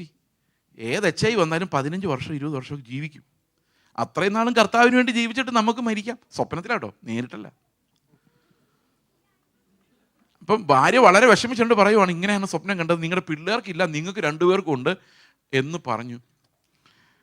ഇത് ഉള്ളിൽ കിടപ്പുണ്ട്. അപ്പോൾ ഡോക്ടർ എന്താ പറയുന്നത്? HIV പരിശോധിക്കാൻ. അപ്പോൾ ഉള്ളിൽ ഇത് ഭയം, ഇത് വെറും സ്വപ്നമായിരിക്കണേ എന്ന് പ്രാർത്ഥിച്ചുകൊണ്ടിരിക്കുമ്പോൾ ഡോക്ടർ പറഞ്ഞു, പോയി ചെക്ക് ചെയ്യാൻ. എങ്ങനെ ഇരിക്കും ഹൃദയം? ടപ്പാന്ന് അടിച്ചുകൊണ്ടിരിക്കുക. അപ്പം ഞാൻ എൻ്റെ ഭാര്യ കൂടെ ഈ ബ്ലഡ് കൊടുത്തിട്ട് ഇങ്ങനെ ഇരിക്കുകയാണ് റിസൾട്ട് അറിയാൻ വേണ്ടി. അപ്പോൾ കർത്താവ് എന്നോട് ചോദിച്ചു, നിൻ്റെ പ്രസംഗം ഒരു ഇത്തിരി കൂടുതലല്ലേ ഈ അടുത്തിടെയായിട്ട്? എന്താ കർത്താവേ, നീ പ്രസംഗിച്ചില്ല? ഇങ്ങനെ തന്നെ കർത്താവ്. അത് കോമഡി ഞാൻ ചേർക്കുന്നതാണെങ്കിലും ചോദ്യം ഇത് തന്നെയാണ്. കർത്താവിനോട് ചോദിച്ചു, നീ ലെപ്രസി പേഷ്യൻസിനിടയിൽ പോയി മരിച്ചുപോയ മൊറേവിയൻ മിഷണറിമാരെ കുറിച്ച് കഴിഞ്ഞ സാറോട് പറഞ്ഞില്ലേ? പറഞ്ഞു. അപ്പം ലെപ്രസിക്കാരെ ശുശ്രൂഷിച്ച ആൾക്കാർക്ക് ആ ലെപ്രസി പിടിച്ച് മരിക്കാം. അങ്ങനെയാണെങ്കിൽ HIV പിടിച്ച ഒരാളെ ശുശ്രൂഷിച്ചിട്ട് നിനക്കിത് കിട്ടിയാൽ നീ സ്വീകരിക്കുമോ ഇല്ലയോ? എങ്ങനെയുണ്ട് ചോദ്യം? ഞാൻ എൻ്റെ ഭാര്യയോട് പറഞ്ഞു, കർത്താവ് ഇത് തരുമായിരിക്കും, നമുക്ക് സ്വീകരിച്ചുകൊണ്ട് സ്തോത്രം പറയാം. എൻ്റെ ഭാര്യ അവിടെ ഇരുന്ന് കരയാൻ തുടങ്ങി. കാരണം സ്വപ്നത്തിൽ ഞാൻ കൂളാ, ഇതുവരെ സ്വപ്നം വളരെ കറക്റ്റാ. അവിടെ ഇരുന്ന് കർത്താവ് എന്നെ കൊണ്ട് പറയിപ്പിച്ചു, മരിച്ചാലും സാരമില്ല. റിസൾട്ട് വന്നപ്പോൾ ഒന്നുമില്ല. അപ്പം ഞാൻ ഈ ഡോക്ടർമാരെ വിളിച്ച്, എനിക്ക് പരിചയമുള്ള ഡോക്ടർമാരോട് പറഞ്ഞു, നിങ്ങൾക്ക് എന്തിൻ്റെ കുഴപ്പം, നിങ്ങൾ എന്തിനാ? പക്ഷേ ദൈവം ഞങ്ങൾ ഒരുക്കുന്നത് എന്തിനാണെന്ന് വെച്ച് കഴിഞ്ഞാൽ, കർത്താവ് വിളിക്കുന്ന വിളി വാ മരിക്കുക എന്നാ. കാരണം പഴയതിനോട്, മരണഭയത്തോട്, ഇതിനോട് മരിക്കാൻ ദൈവം പല ബ്രോക്കൺ എക്സ്പീരിയൻസസിലൂടെ നമ്മളെ കടത്തിവിട്ട് കർത്താവ് എത്രയും പെട്ടെന്ന് എനിക്ക് അങ്ങോട്ട് വന്നാൽ മതി എന്ന് തോന്നിപ്പിക്കാൻ വേറെ വഴിയില്ല. അല്ലെങ്കിൽ ലോകത്തിൻ്റെ അട്രാക്ഷനെ കുറിച്ച് പ്രസംഗിക്കാം നമുക്ക് കുറച്ചു നേരം, എന്ത് രസമായിരിക്കും എന്നൊരു കേൾക്കാൻ. പക്ഷെ അതൊരു മായ ചന്തയാണ്, സ്വപ്നങ്ങളുടെ കച്ചവടം. പ്രിയ സഹോദരങ്ങൾ, അതൊരു സ്വസ്ഥതയെ നിങ്ങൾക്ക് നൽകില്ല. ഞാനൊരു എക്സാമ്പിൾ നിങ്ങളോട് പറയാം. ഒരു പ്രവാചകം എന്ന് പറയാം ഒരു പെൺകുട്ടിയോട്, നിന്നെക്കുറിച്ച് പ്രാർത്ഥിക്കുമ്പം നീ ആകാശത്തിലൂടെ കടന്നു പോകുന്നായിരുന്നു പറഞ്ഞാൽ, അത് സ്വർഗത്തിലോട്ടല്ല, അമേരിക്കയിലോട്ടാ. അപ്പോൾ ഇവളിങ്ങനെ, പിന്നെ തണുപ്പുള്ള ദേശത്ത് ഇങ്ങനെയൊക്കെയാണ്, നല്ല സ്റ്റൈലാട്ടോ അത്. അപ്പോൾ ഈ പ്രവചനം കേൾക്കുമ്പം ഈ കേട്ടോണ്ടിരിക്കുന്ന മോൾക്ക് ഒരു ആശ്വാസമാണ്. കാരണം എഡ്യൂക്കേഷൻ ലോൺ എടുത്ത് അത് അടച്ചിട്ടില്ല, വീട്ടിലെ പ്രാരാബ്ദങ്ങളൊക്കെയാണ്. അപ്പോൾ ഈ പ്രവാചകനെ ഓർത്ത് ദൈവത്തിന് നന്ദി പറയും. കാരണം ഒരു 5 മിനിറ്റ് ആശ്വാസം ചില്ലറയല്ല. പണ്ടത്തെ കാലത്ത് ചെറുപ്പത്തിലെ ഈ കലീഡോസ്കോപ്പ് വെച്ച്, നിങ്ങൾക്കറിയോ, മൂവി കാണിക്കുമായിരുന്നു ആൾക്കാർ, ഫിലിം ഇങ്ങനെ റോൾ ചെയ്തിട്ട്. അങ്ങനെ ഓർമ്മയില്ലേ നിങ്ങൾക്ക്? ഈ നമ്മുടെ നാട്ടിലൊക്കെ കണ്ടിട്ടുണ്ട്, ഈ മണിയടിച്ച ആൾക്കാർ വന്നിട്ട് കലീഡോസ്കോപ്പ് 1 രൂപ കൊടുത്താൽ അയാൾ കുറേ നേരം ഇതിനകത്തോടെ നോക്കിപ്പിക്കും. അപ്പോൾ അതിനകത്ത് ഇങ്ങനെ പിക്ചർ മാറി വരും. കണ്ടിട്ടുണ്ടോ പരിപാടി? അല്ലേ വേണ്ട. പണ്ട് ഈ സിനിമ ഓടിക്കുന്നു പറഞ്ഞിട്ട് ചെറിയ ഫിലിം ബോക്സ് കിട്ടുമായിരുന്നു, അതിനകത്ത് ഫിലിം വെച്ചിട്ട് കാണുന്നത് കണ്ടിട്ടുണ്ടോ? അതുപോലെ തൽക്കാലം നമ്മളെ ഒന്ന് ആശ്വസിപ്പിക്കാൻ വേണ്ടി ഒരു സ്വപ്നം, അമേരിക്കയിൽ പോകുന്നു, മതി, അരമണിക്കൂർ ഓക്കെ. അത് കഴിഞ്ഞ് പോകാൻ നേരത്ത് പുള്ളിക്ക് അത്ര എൻ്റർടൈൻമെൻറ്റിൻ്റെ പൈസയും കൊടുത്താൽ നിങ്ങൾക്ക് സ്വസ്ഥമായിട്ട് കുറച്ച് നേരം ഉറങ്ങാം. ഇതാണ് ഇന്ന് സംഭവിക്കുന്നത്. നമ്മൾ പൈസ കൊടുത്ത് കുറച്ച് നേരം ആശ്വസിക്കുന്നു. പ്രിയ സഹോദരങ്ങളെ, അതൊന്നും ആശ്വാസം തരില്ല. കാരണം ഈ കടമ്പകളെല്ലാം നാളെ അതുപോലെ നടന്നില്ലെങ്കിൽ നിങ്ങൾ ഉടനെ ചിന്തിക്കും, ഇതെൻ്റെ പോരാട്ടമാണ്, എൻ്റെ പാപം കാരണമാണ്, കർത്താവേ എൻ്റെ ഉള്ള സ്വസ്ഥത എങ്ങനെ പോകും. നിങ്ങൾക്കറിയാമോ, ഒരു കുടുംബത്തിൽ ഒരു മോൻ മരിച്ചുപോയി, ആക്സിഡൻറ്റിൽ മരിച്ചു. അഡ്രസ്സും വീടും കൂടും ഒന്നും ഞാൻ പറയുന്നില്ല, ജസ്റ്റ് ഒരു മോൻ മരിച്ചു. When he was 20 or 22 years of age, bike ആക്സിഡൻറ്റിൽ മരിച്ചു. ഇവരേത് ചർച്ചിൽ പോയാലും അവിടെ പ്രവാചകന്മാർ എന്ന് പറയും, നീതിമാന്റെ മക്കൾക്ക് ഒരനർത്ഥവും സംഭവിക്കില്ല, അവരെ ദൈവം അനുഗ്രഹിക്കും. അമേരിക്കയുടെ ഇവിടെ ഇരുന്ന് പുറകിരുന്ന് നെഞ്ചത്തടിക്കുക, കർത്താവേ ഞങ്ങൾ എന്ത് ചെയ്തിട്ടാണ് ഞങ്ങളുടെ മോനെ ഇങ്ങനെ ആയത്. ശാന്തത എല്ലാം കളഞ്ഞു. അവരെവിടെ ചെന്നാലും ഇതാ കേൾക്കുന്നത്. അവസാനം മെൻ്റൽ ബ്രേക്ക് ഡൗണിൻ്റെ വക്കിലായി, റൂമിനകത്ത് നിന്ന് വെളിയിറങ്ങാതായി. കാരണം മകൻ സ്വർഗത്തിൽ പോകുന്ന ഒരു അഷുറൻസ് കിട്ടുമായിരുന്ന കുഴപ്പമില്ലായിരുന്നു. പക്ഷെ അവരോട് അവർ പറഞ്ഞു കൊടുത്ത അതല്ല, അവരോട് പറഞ്ഞു കൊടുത്ത അതെന്തോ ശാപമാണെന്ന. സ്വസ്ഥത എല്ലാം എടുത്തു കളയുന്ന ഇങ്ങനത്തെയുള്ള പ്രീച്ചിങ്സാണ്. എന്ത് പാടുപെടുന്നവരെ അവരെ ഒന്ന് നേരെയായിട്ട്, ഇവിടെ ജീവിക്കുന്നതിനേക്കാളും എത്രയോ നല്ലതാണ്. എനിക്കത് പറയാം. കാരണം എൻ്റെ ഒരു മോൻ 1.25 വയസ്സിൽ കർത്താവിൻ്റെ അടുത്ത് പോയതാണ്, ഓൺ ബ്ലഡ്. കാരണം അവിടെ ഞങ്ങൾ കണ്ടിട്ടുണ്ട്, മരണത്തിന് യാതൊരു വിഷമുള്ളും ഇല്ല. Don't be afraid of death. കാരണം ഇന്നല്ലെങ്കിൽ നാളെ നമ്മൾ അവൻ്റെ കൂടെ തന്നെ ചെല്ലേണ്ടവരാ. നിങ്ങൾ ഞായറാഴ്ച അല്ലെ വെള്ളിയാഴ്ചയോട് കൂടി വരുമ്പോൾ ഒരിക്കലും പ്രാർത്ഥിക്കരുത് കഴിഞ്ഞ ഒരാഴ്ച വട്ടക്കാലം അനേക ആളുകൾ മരിച്ചുപോയി, അനേക ആളുകൾ ആശുപത്രിയിലാണ്, ഞങ്ങളെ മാത്രം ജീവനുള്ളവരുടെ ദേശമായ ഒമാനിൽ ശേഷിപ്പിച്ചതിനായിട്ട് സ്തോത്രം. നോ. നിങ്ങൾ പ്രാർത്ഥിക്കുമ്പോൾ എന്താ ഉദ്ദേശിക്കുന്നറിയോ? കർത്താവെ, നീ നിൻ്റെ രാജ്യത്തിലേക്ക് എന്നെ കൊണ്ടുപോകാതെ ഇവിടെ തന്നെ ഈ ഒരാഴ്ച സൂക്ഷിച്ചതിന് എത്ര നന്ദി പറഞ്ഞാലും മതിയാവില്ലെന്ന് പറയും. These are all wrong. ഇതെല്ലാം പ്രശ്നമാണ്, അസ്വസ്ഥത ഉണ്ടാക്കുന്ന കാര്യമാണ്. ദൈവമായിട്ടുള്ള സ്വസ്ഥത എന്ന് പറഞ്ഞാൽ നാം മരിക്കുന്നത് ലാഭം, ജീവിക്കുന്നത് ക്രിസ്തു. ഇതൊക്കെ പറയാൻ എളുപ്പമാണെങ്കിലും ഇത് systematic breaking and impartation of Christ holiness, അതില്ലാതെ നമുക്ക് ഒരിക്കലും ഇങ്ങനെ ചിന്തിക്കാൻ പോലും പറ്റില്ല. These are all beyond our human reasoning. നമ്മുടെ മനുഷ്യ ചിന്തകൾക്കെല്ലാം അപ്പുറത്താണ് ആത്മാവ് നമുക്ക് ഈ വെളിപ്പെടുത്തലുകൾ നൽകേണ്ടത്. ഇപ്പം സ്വസ്ഥത ഉണ്ടാകുന്നത് എങ്ങനെയാണ്? നാം ചെയ്തു പോരേണ്ടതിന് ഈ പ്രവൃത്തികൾ അവൻ നമുക്ക് മുമ്പിൽ വെച്ചിട്ടുണ്ട്. അപ്പോൾ എല്ലാ ദിവസവും നമ്മൾ നോക്കുമ്പോൾ ഓരോ മിനിറ്റിലും കർത്താവിന് നമ്മളിലൂടെ ചെയ്യാൻ കുറേ പ്രവൃത്തികളുണ്ട്, നിങ്ങളിലൂടെ ചെയ്യാൻ കുറേ പ്രവൃത്തികൾ നിങ്ങളുടെ വീട്ടിലുണ്ട്. അത് നിങ്ങൾ മരിച്ചാൽ മാത്രമേ നിങ്ങളിലൂടെ അത് നിറവേറ്റുവാൻ ദൈവത്തിന് കഴിയുകയുള്ളൂ. അത് ഭയങ്കരമായി സ്വസ്ഥത തരുന്ന ഒരു കാര്യമാണ്. ഓക്കെ, അപ്പം രക്ഷിക്കപ്പെടുന്ന പ്രവൃത്തികളാലല്ല, എന്നാൽ രക്ഷിക്കപ്പെടുന്നത് പ്രവൃത്തികൾക്ക് വേണ്ടിയാണ്. മനസ്സിലാവുന്നുണ്ടോ ഞാൻ പറയുന്നത്?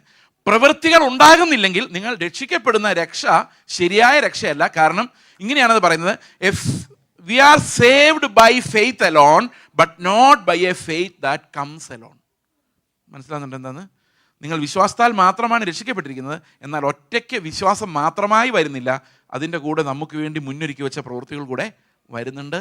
അത് ഓരോ സമയത്തും നമ്മളോട് മരിച്ച് ആ ജീവനിലേക്ക് പോയെങ്കിൽ മാത്രമേ ആ സ്വസ്ഥത പ്രവേശിക്കാൻ നമുക്ക് കഴിയുള്ളൂ. സോ നിശബ്ദരാവുക. ഇന്നലെ ഞാൻ പറഞ്ഞതുപോലെ, first learn to be silent before the Lord and then you will start enjoying that rest with him.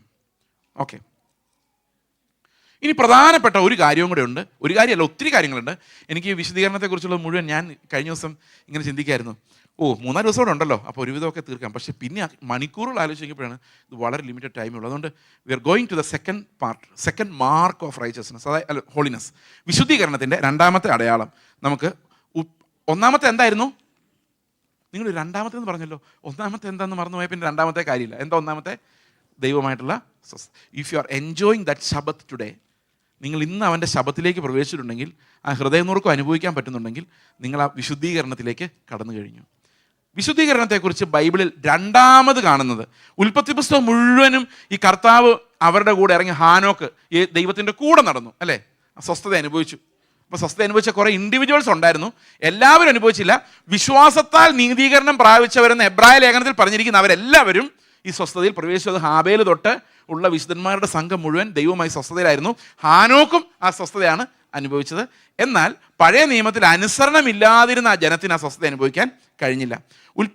പുറപ്പാട് പുസ്തകം 3-ാം അധ്യായത്തിൽ വിശുദ്ധീകരണത്തിൻ്റെ അടുത്ത അടയാളം നമുക്ക് കാണാം. പുറപ്പാട് 3-ന്റെ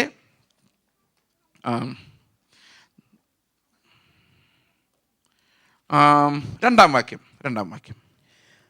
അവിടെ യഹോവയുടെ ദൂതൻ ഒരു മുൾപ്പടർപ്പിന് നടുവിൽ നിന്ന് അഗ്നിജ്വാലയിൽ അവന് പ്രത്യക്ഷനായി. അവൻ നോക്കിയാറെ മുൾപ്പടർപ്പ് തീപിടിച്ച് കത്തുന്നതും മുൾപ്പടർപ്പ് വെന്തു പോകാതിരിക്കുന്നതും കണ്ടു. ഒരു ഭയങ്കര കാഴ്ചയായിരിക്കുമല്ലോ അത്. ഭയങ്കര തീയാണ്, പക്ഷെ ഒന്നും വെന്തു പോകുന്നില്ല, തേജസ് മാത്രമേ ഉള്ളൂ, കത്തിക്കുന്നില്ല. അടുത്ത വാക്യം. മുൾപ്പടർപ്പ് വെന്തു പോകാതിരിക്കുന്ന ഈ വലിയ കാഴ്ച എന്തെന്ന് ഞാൻ ചെന്ന് നോക്കട്ടെ എന്ന് മോശ പറഞ്ഞു. ഞാൻ ഒന്ന് പോയി നോക്കട്ടെ, എന്തോ ഈ കാഴ്ച ഒന്ന് കാണാം എന്ന് വിചാരിച്ച് ഇവൻ ചെല്ലുകയാണ് അടുത്ത്. നോക്കേണ്ടതിന് അവൻ വരുന്നത് യഹോവ കണ്ടപ്പോൾ ദൈവം മുൾപ്പടർപ്പിന്റെ നടുവിൽ നിന്ന് അവനെ മോശെ മോശെ എന്ന് വിളിച്ചു. അതിന് അവൻ ഇതാ ഞാൻ എന്ന് പറഞ്ഞു. അപ്പോൾ നിങ്ങൾ ശ്രദ്ധിച്ചിട്ടുണ്ടോ, ബൈബിളിൽ എവിടെയെല്ലാം ദൈവം വിളിച്ചിട്ടുണ്ടോ അവിടെയെല്ലാം മറുപടി എന്തുവാ? ഇതാ ഞാൻ. കർത്താവേ എന്നെ വിളിച്ചോ, ഇതാ ഞാൻ. അതാണ് സബ്മിഷൻ. അടുത്ത വാക്യം. അപ്പോൾ അവൻ ഇങ്ങോട്ട് അടുക്കരുത്, നീ നിൽക്കുന്ന സ്ഥലം വിശുദ്ധ ഭൂമിയാകയാൽ കാലിൽ നിന്ന് ചെരുപ്പ് അഴിച്ചു കളക എന്ന് കൽപ്പിച്ചു. വിശുദ്ധ ദിവസത്തേക്ക് നമ്മൾ കണ്ടു. ഇപ്പൊ എന്താ കണ്ടത്? വിശുദ്ധ ഭൂമി. അപ്പം പുറപ്പാടിലേക്ക് വന്നപ്പോഴേക്കും ഒരു വിശുദ്ധമായ ഒരു ഭൂമിയിലേക്കാണ്. അവിടെ നമ്മൾ കാണുന്ന ഒരു പ്രോമിസ്ഡ് ലാൻഡിലേക്ക്, അതായത് ദൈവം വാഗ്ദത്തം ചെയ്തൊരു സ്ഥലത്തേക്ക് ദൈവത്തെ ആരാധിക്കാൻ വേണ്ടി ഒരു ജനത്തെ വേർതിരിക്കുന്ന അധ്യായമാണ് പുറപ്പാട് പുസ്തകം. അപ്പോൾ അതിൻ്റെ ഒരു ചെറിയ സാമ്പിളാണ് മോശയോട് പറയുന്നത്. മോശെ, നീ ഇപ്പോൾ നിൽക്കുന്ന സ്ഥലം വിശുദ്ധമാണ്. കാരണം എന്തുകൊണ്ടാണ്? അവിടെ ദൈവത്തിൻ്റെ പ്രസൻസ് ഉണ്ട്. അതുകൊണ്ട് നീ എന്ത് ചെയ്യണം? നിൻ്റെ കാലിലെ ചെരുപ്പ് അഴിച്ച്. ഈ വിശുദ്ധീകരണവും കാലിലെ ചെരുപ്പും തമ്മിലുള്ള ബന്ധം എന്താ?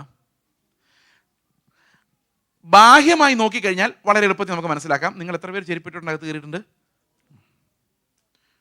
എല്ലാം വെളിയിൽ കിടപ്പുണ്ട്. കാരണം നമ്മൾ റോഡിലൂടെ നടന്ന ചെളിയും ഡർട്ടും എല്ലാം നമ്മൾ പ്രാർത്ഥിക്കുന്ന സ്ഥലത്തേക്ക് ഇട്ടുകൊണ്ട് വരിക എന്ന് പറയുന്ന ഒരു സുഖമില്ല. നമുക്ക് വീട്ടിൽ തന്നെ കയറാൻ പ്രയാസമാണ്.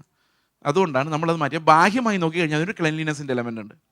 എന്നാൽ അതിനകത്ത് ആന്തരികമായൊരു കാര്യം നോക്കിക്കേ. ഈ ചെരുപ്പ് ഊരാൻ പറയുന്നത്, അവൻ നിൽക്കുന്ന ഭൂമി വിശുദ്ധ ഭൂമിയാകയാൽ ചെരുപ്പില്ലാതെ നിൽക്കാൻ പറയാൻ കാരണം, ഇത്രയും നാളും നീ നടന്ന നടപ്പ്, അതിൽ നിന്ന് നീ പഠിച്ച പാഠങ്ങൾ, മിസ്രൈമിൽ നീ അഭ്യസിച്ച അഭ്യാസങ്ങൾ, യുക്തി കൊണ്ട് നീ ചെയ്ത കാര്യങ്ങൾ, നിന്റെ തീഷ്ണത, നിന്റെ എരിവ്, സ്വന്തം ജാതികളുള്ള നിന്റെ സ്നേഹം, എല്ലാം നിന്റെ ജഡത്തിൽ നിന്ന് വന്നത് എല്ലാം വിട്ടിട്ട് ഇനി ഞാൻ പറയുന്നത് കേൾക്കാൻ നീ തുടങ്ങണം എന്ന് പറഞ്ഞാൽ, പുറപ്പാട് പുസ്തകം നമ്മൾ നോക്കുമ്പോൾ അതിൻ്റെ അതിൻ്റെ ഹെഡിങ് തന്നെ നോക്കുമ്പോൾ, മിസ്രൈമിൽ നിന്ന് കനാനിലേക്ക് ഈ ഇസ്രായേൽ മക്കൾ പോരുന്ന കാഴ്ചയാണ് നമ്മൾ കാണുന്നതെങ്കിലും, ശരിക്കും പുറപ്പാട് പുസ്തകം നമ്മൾ ഇന്ന് നോക്കുമ്പോൾ അതിൻ്റെ യഥാർത്ഥ തീം എന്ന് പറയുന്നത് ദൈവം പറയുന്നത് എന്തെന്ന് കേൾക്കാൻ മനുഷ്യനോടുള്ള ക്ഷണമാണ്. മനസ്സിലാവുന്നുണ്ട് ഞാൻ പറയുന്നത്?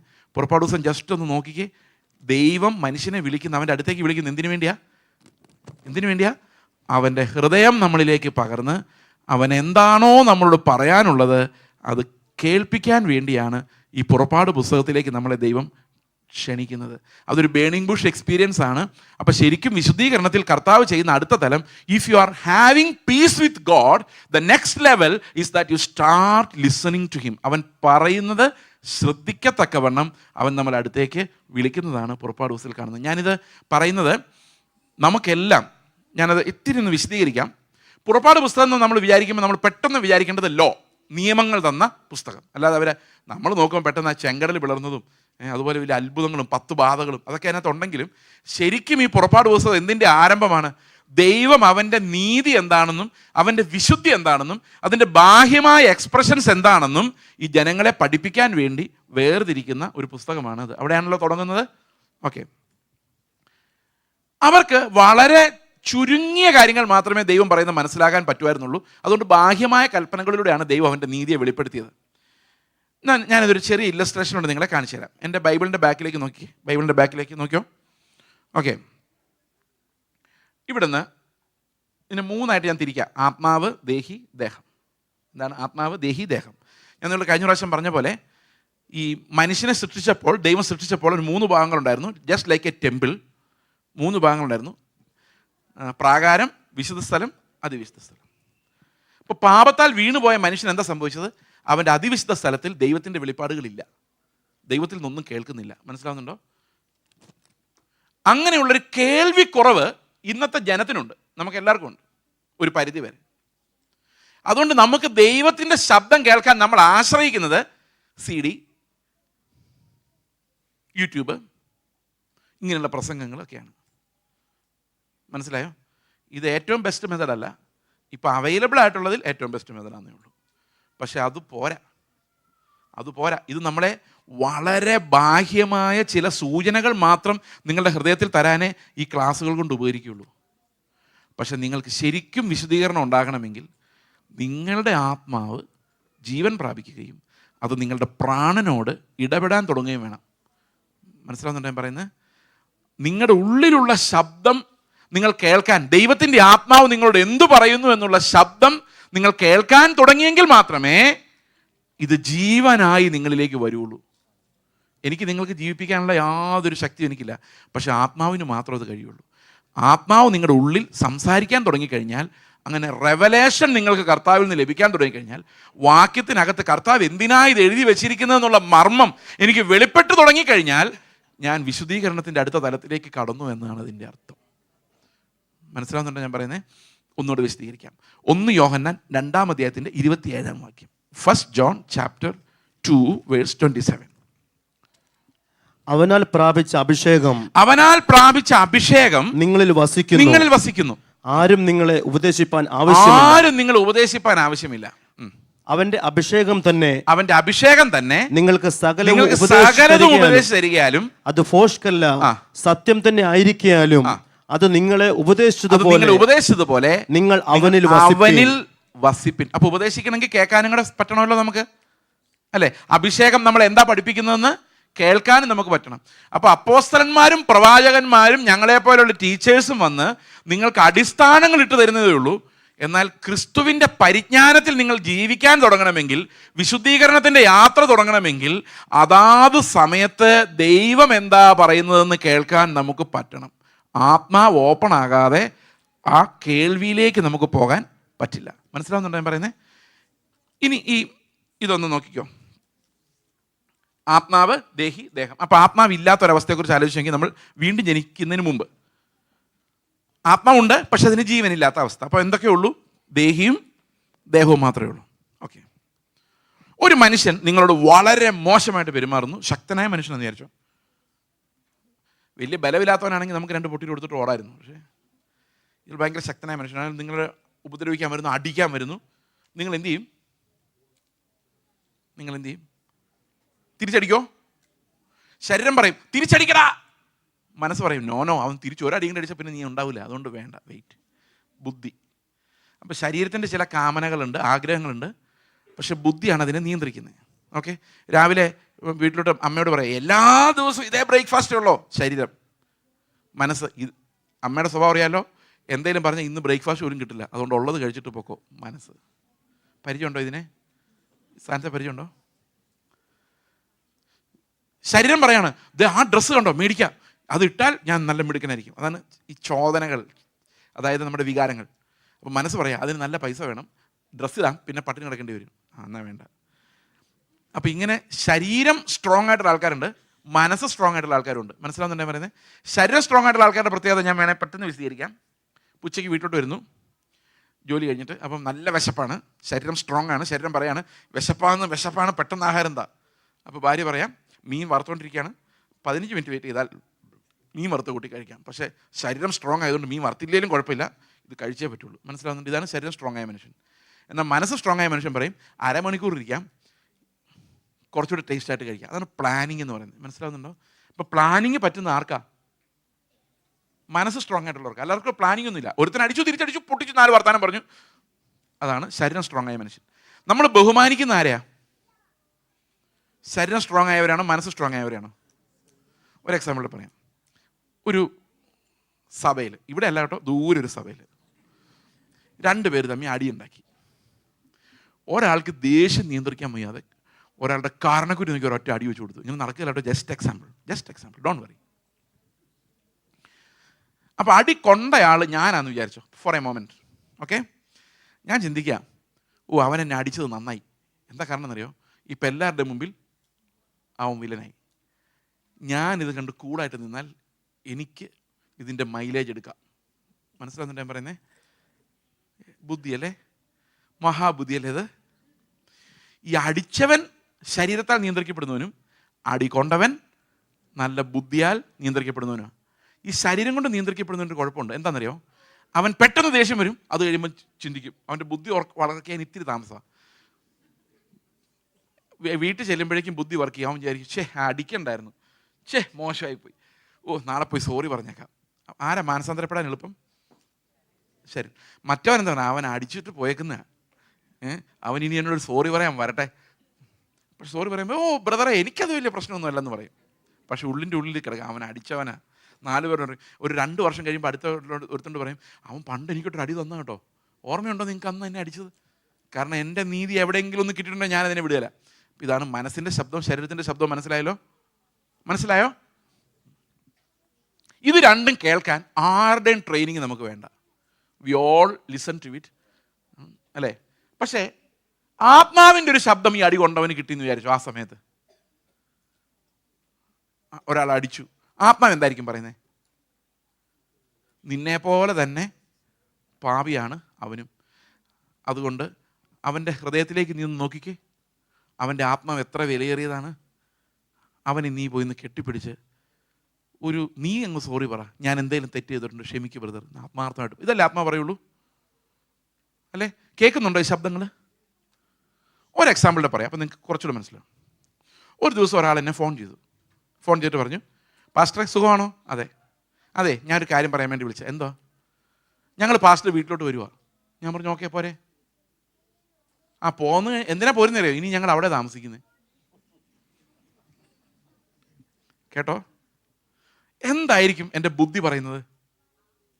സൂക്ഷിച്ചോ, ഇത് പുലിവാലാവും. മനസ്സിലായോ? ശരീരം പറയുന്നത് എന്താ? ഫോൺ വെക്കേ, അല്ലെങ്കിൽ അവൻ പിന്നെയും വരും. പക്ഷെ ബുദ്ധി പറയും, അങ്ങനെ വെച്ചാൽ നീ മോശക്കാരനാവും. ആ 4 പേരുടെ അടുത്ത് പറയും, ഈ പ്രസംഗം മാത്രമേ ഉള്ളൂ, ഭയങ്കര ക്രൂശ യേശു എന്നൊക്കെ പറയുന്നല്ലാതെ അവൻ്റെ വീട്ടിലൊരാൾ വന്നാൽ കയറ്റിയല്ല എന്ന് നാട്ടുകാരറിയും, അതുകൊണ്ട് മിണ്ടണ്ട. മനസ്സിലാവുന്നുണ്ടോ? അപ്പോൾ എൻ്റെ ബുദ്ധി പ്രവർത്തിക്കുക കേട്ടോ. ബുദ്ധി ഇത് പഴയ മനുഷ്യനെ കുറിച്ചാണ് പറയുന്നത്, ആധുനിക മനുഷ്യൻ, ദൈവത്തിൻ്റെ ശബ്ദം കേൾക്കാത്തവനെ കുറിച്ചാണ്. ഓപ്ഷൻ എ അവനോട് പറയാം, ബ്രദറെ അതെ വരുന്നോണ്ട് കുഴപ്പമില്ല, പക്ഷെ ഞാൻ ഇത്തിരി തിരക്കായിരിക്കും, അതുകൊണ്ട് വന്നാൽ നിങ്ങൾക്കും ബുദ്ധിമുട്ടാവുള്ളൂ. നല്ല ബുദ്ധിയല്ലേ? Option A. ഓപ്ഷൻ ബി, നിങ്ങൾ ആരെങ്കിലും ഇങ്ങനെയൊക്കെ പ്രയോഗിച്ചിട്ടുണ്ടോ? ഓപ്ഷൻ ബി, അതെ ബ്രദർ എന്താ പ്രശ്നം? അവിടെ എന്തെങ്കിലും പ്രശ്നമുണ്ടോ? ഞാൻ അങ്ങോട്ട് വരണോ? അപ്പോൾ ഇങ്ങോട്ട് വരുന്ന ഒഴിവാക്കാം മൊത്തത്തോടെ. Option B. സാമ്പത്തിക പ്രശ്നം വല്ലതും ആണ് ബ്രദറെ, അങ്ങനെയാണെങ്കിൽ നമുക്ക് നോക്കാം, എന്തെങ്കിലും സഹായിക്കാൻ. എന്നാലും ആളിങ്ങോട്ട്. ഈ ഓപ്ഷൻസ് എല്ലാം കണ്ടല്ലോ. അല്ലേ പിന്നെ അവസാനം ശരീരത്തിന് കീഴടങ്ങിയിട്ട് പറയാം, നിങ്ങളിങ്ങനെ മറ്റുള്ളവരെ ഉപദ്രവിക്കാൻ നടക്കാതെ വെച്ചിട്ട് പോടാ. ശരീരത്തിൻ്റെ ഓപ്ഷൻ. ഇതൊക്കെ നമുക്ക് എളുപ്പമായിട്ട് കിട്ടും. പക്ഷേ ഒരു ഈ ഓപ്ഷൻ ഇ, എ കഴിഞ്ഞു, ബി കഴിഞ്ഞു, സി കഴിഞ്ഞു, ഡി കഴിഞ്ഞ് ഒരു ഈ ഓപ്ഷൻ അവൻ വരട്ടെ. അവൻ അതായിരിക്കും ദൈവത്തിൻ്റെ ഉദ്ദേശം. അവൻ വന്ന് എൻ്റെ കൂടെ താമസിക്കുമ്പം അവൻ നന്നാകാനാണെങ്കിൽ അവൻ നന്നാവും, അല്ലെ ഞാനാ നന്നാകണ്ടെങ്കിൽ ഞാൻ നന്നാവും. ദൈവത്തിന് മഹത്വം. ഇങ്ങനൊരു ഓപ്ഷൻ നമ്മൾ ചിലപ്പോൾ പറയലായിരിക്കും. പക്ഷെ ഹൃദയത്തിൽ ഇത് വരുമോ? ആത്മാവിൻ്റെ ശബ്ദം അവിടെ നമ്മൾ വില കൊടുക്കേണ്ടി വരും. ഈ ലിസണിങ് എന്ന് പറയുന്ന പ്രിയ സഹോദരങ്ങളെ, വചനം നമുക്ക് വെളിപ്പെട്ട് വരണമെങ്കിൽ നമ്മൾ വില കൊടുക്കാൻ തയ്യാറാണ്. ദൈവത്തിൻ്റെ ശബ്ദം, ആത്മാവിൻ്റെ ശബ്ദം നമ്മൾ കേൾക്കണമെങ്കിൽ ശരീരത്തിൻ്റെ ശബ്ദങ്ങളോട് മരിക്ക് എന്ന് പറയാൻ നമുക്ക് അതാ വില. അല്ലാതെ നമ്മൾ വലിയ അഭ്യാസം കാണിക്കുന്നതല്ല. ഓരോ നിമിഷവും യേശുവിനോടൊപ്പം മരിക്കാൻ നമ്മളെ ഏൽപ്പിച്ചു കൊടുത്തെങ്കിൽ മാത്രമേ, എൻ്റെ യുക്തികളോട് ഞാൻ മരിച്ചെങ്കിൽ മാത്രമേ ദൈവത്തിൻ്റെ ആത്മാവിൻ്റെ ശബ്ദം എനിക്ക് കേൾക്കാൻ പറ്റുള്ളൂ. അതൊരു കൃപാവരമാണ്. അത് സകല വിശ്വാസികൾക്കും വേണ്ട ഒരു കൃപാവരമാണ്. അതുപോലൊരു ശ്രേഷ്ഠ വരത്തെക്കുറിച്ച് പറയാമോ? സ്നേഹം. സകല വിശ്വാസികൾക്കും വേണ്ട ഒരു കൃപാവരമാണ് സ്നേഹം. അത് ആത്മാവിൻ്റെ ഫലവുമാണ്. അതേസമയത്ത് ശ്രേഷ്ഠ വരങ്ങളെ വാഞ്ചിപ്പിനെന്ന് പറഞ്ഞ് പൗലോസ് ഈ സ്നേഹത്തെക്കുറിച്ചാണ് പറയുന്നത്. നമുക്ക് എഫേസ്യ ലേഖനം 1:17 വായിക്കാം. എഫേസ്യ ലേഖനം 1:17. നിങ്ങളെ ഓർത്തുകൊണ്ട് നമ്മുടെ കർത്താവായ യേശുക്രിസ്തുവിന്റെ ദൈവവും മഹത്വമുള്ള പിതാവുമായവൻ നിങ്ങൾക്ക് തന്നെക്കുറിച്ചുള്ള പരിജ്ഞാനത്തിൽ, ഈ പരിജ്ഞാനം എന്നുള്ള വാക്ക് ഒരിത്തിരി വിശദീകരിക്കേണ്ടി വരും. അതിനുള്ള സമയം ഇനിയൊന്നും ഉള്ളൂ. ഇതൊരു ചെറിയൊരു ഇല്ലസ്ട്രേഷനാണ്, കഥയിൽ ചോദ്യമില്ല. ഞാനൊരു ദിവസം ഒരു കത്തോലിക്ക പള്ളിയിൽ ഒരു കല്യാണം കൂടാൻ വേണ്ടി പോയി. എനിക്ക് പള്ളിക്കകത്ത് കയറുന്ന അസ്വസ്ഥതയാണ്. ശരിക്കും പറഞ്ഞ് വിഗ്രഹങ്ങൾ ഇരിക്കുന്നതുകൊണ്ട് ഭയങ്കര അസ്വസ്ഥത. അപ്പം ഞാൻ വെളിയിൽ നിന്ന് ഇങ്ങനെ നോക്കാം. അപ്പം എൻ്റെ കൂടെ ഒരു ഓർത്തഡോക്സ് കാരനുണ്ട്. അപ്പം ഞാൻ ഈ കർത്താവിൻ്റെ മുഖത്തേക്ക് നോക്കിയപ്പം കരഞ്ഞുകൊണ്ട് കർത്താവ് ക്രൂശി കിടക്കും. നിങ്ങൾ കത്തോലിക്ക പള്ളിയിലെ കർത്താവിനെ കണ്ടിട്ടുണ്ടോ? അപ്പം എൻ്റെ കൂടെ ഓർത്തഡോക്സുകാരൻ പറഞ്ഞു, ഈ കത്തോലിക്കരുടെ കർത്താവ് ഇതുവരെ ഉയർത്തെഴുന്നേറ്റ് പോയില്ലേ? കാരണം ഇവരുടെ ക്രൂശിൽ നിന്ന് എഴുന്നേറ്റ് പോയി കർത്താവ്. അതുകൊണ്ട് ഈ യാക്കോബക്കാരുടെ ക്രൂശി ഇങ്ങനെ കതിര് പോലെ വരച്ച് വയ്ക്കുന്നത്, സ്ലീബ. കാരണം യേശു അതിൽ നിന്ന് പോയി എന്നാണ് അത് സൂചിപ്പിക്കുന്നത്, പുനരുത്ഥാനം. അപ്പം ഞാൻ ഈ ക്രൂശിലേക്ക് നോക്കി യേശുവായിട്ട് കിടക്കുന്ന ആ മോഡലിനെ നോക്കിയപ്പം പണ്ട് കാലത്ത് ഫുട്ബോൾ കളിച്ചുകൊണ്ടിരുന്ന ഒരു ഫുട്ബോൾ കളിക്കാരൻ എനിക്ക് ഓർമ്മ വന്നു. ഞാൻ വിചാരിച്ചു, ഈ മനുഷ്യൻ്റെ ഫേസ് കട്ടാണല്ലോ ഇത്. ഇറ്റാലിയൻ ഫുട്ബോൾ കളിക്കാരനാണ്. അപ്പം ഞാനിത് ശ്രദ്ധിക്കാൻ തുടങ്ങി. കത്തോലിക്കരുടെ യേശുക്രിസ്തുവിനെ എവിടെ കണ്ടാലും അവർക്കെല്ലാം ഒരു ഇറ്റാലിയൻ ഫേസ് കട്ടാണ്. നീണ്ട താടി, ബ്ലൂ ഐസ്, ഹൈറ്റ്, കണ്ടിട്ട് നല്ല വെളുത്ത സായിപ്പ അല്ലേ? എന്നാൽ ഓർത്തഡോക്സുകാരുടെ യേശു എന്ന് പറഞ്ഞാൽ ഒസാമ ബിൻ ലാദൻ ടൈപ്പാണ്, ഒരു സിറിയൻ ലുക്ക്. അങ്ങനെ ഓരോ മതത്തിനും സഭയ്ക്ക് അതാത് ഷേപ്പിലുള്ള യേശു ഉണ്ട്. നിങ്ങൾക്ക് ചിന്തിച്ചിട്ടുണ്ടോ അത്? ഈ ആഫ്രിക്കൻസിൻ്റെ അടുത്തെല്ലാം ചെന്നാൽ അവർക്ക് യേശുക്രിസ്തു ചുരുണ്ട മുടിയുള്ള ഒരു ഇത്തിരി ഇരുണ്ട നിറമുള്ള യേശു ഉണ്ട്. ഞാൻ കണ്ടിട്ടുണ്ട് അവരുടെ പല പിക്ചേഴ്സിൽ. അപ്പം ഞാൻ ഒരു ദിവസം ഇങ്ങനെ ആലോചിച്ചു, എൻ്റെ കർത്താവേ, നീ യഥാർത്ഥത്തിൽ എന്ത് ഷേപ്പിലായിരിക്കും വന്നത്? ഇത്രയും കോടിക്കണക്കിന് ജനങ്ങളെ രക്ഷിക്കാൻ വന്നുകൊണ്ട് എല്ലാവരുടെയും ഷേപ്പിൽ വരാൻ പറ്റില്ല. അപ്പോൾ എല്ലാത്തിൻ്റെ അംശമുള്ള ഒരാളായിട്ടായിരിക്കും വന്നത് ഒരു പക്ഷേ കഥയെ ചോദ്യമില്ലെന്ന് ഞാൻ പറഞ്ഞു, ഒരു കഥ പോലെ ചിന്തിക്കാം. പിന്നെ ഞാൻ ആലോചിച്ചു, ഈ ലോകത്ത് ചേസ് ജോസഫ് എന്ന് പറയുന്ന ഒരൊറ്റ പാവി ഉണ്ടായിരുന്നുള്ളൂ എന്ന് വിചാരിച്ചു. അങ്ങനെ നിങ്ങൾ കുറേ നേരത്തേക്ക് ചിന്തിക്കാവുള്ളൂ. പരിജ്ഞാനം എന്തെന്ന് മനസ്സിലാക്കാൻ വേണ്ടിയാണ്. ഒറ്റ പാവി ഉള്ളത് ആരാ? ഇപ്പം നിങ്ങൾ പറയും ചേസ്. അങ്ങനല്ല, ഞാൻ ചേസ് എന്ന് പറയുമ്പം നിങ്ങൾ നിങ്ങളുടെ പേര് പറയണം. ഓക്കെ, അതാണ്. ഒറ്റ പാവിയുള്ളൂ. ഈ പാവിക്ക് പകരം മരിക്കാനും ഈ പാവിക്ക് പകരം ജീവിക്കാനോ യേശു വന്നതെങ്കിൽ ആരുടെ ഷേപ്പിൽ വരുമായിരുന്നു? എൻ്റെ അതേ ഷേപ്പിൽ വരുമായിരുന്നു.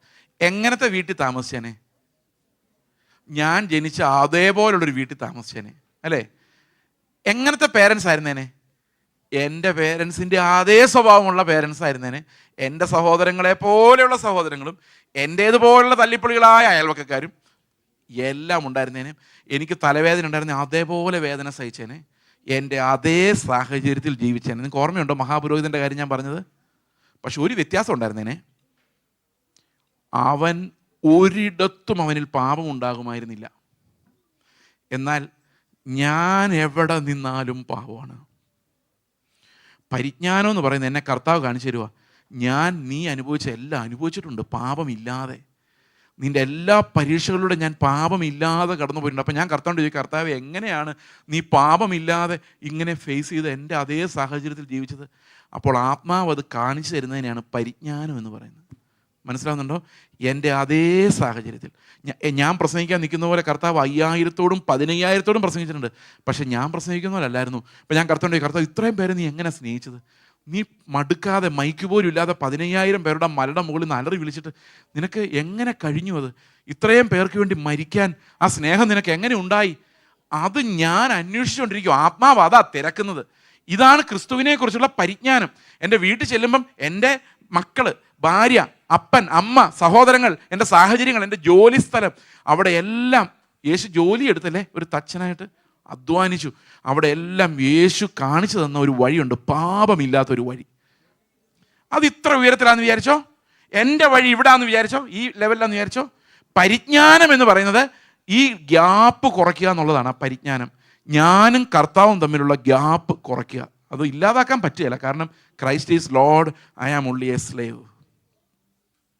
പക്ഷെ പരിജ്ഞാനത്തിൻ്റെ ഓട്ടോ എന്ന് പറയുന്നത്, യേശുവിനെ പോലെ ആകാനുള്ള ഓട്ടോ എന്ന് പറയുന്നത് എന്താണെന്ന് ചോദിച്ചു കഴിഞ്ഞാൽ, കർത്താവേ നീ എങ്ങനെയാണോ അതുപോലെ ഞാനും ആകാൻ ഞാൻ എങ്ങനെ ഓടണം.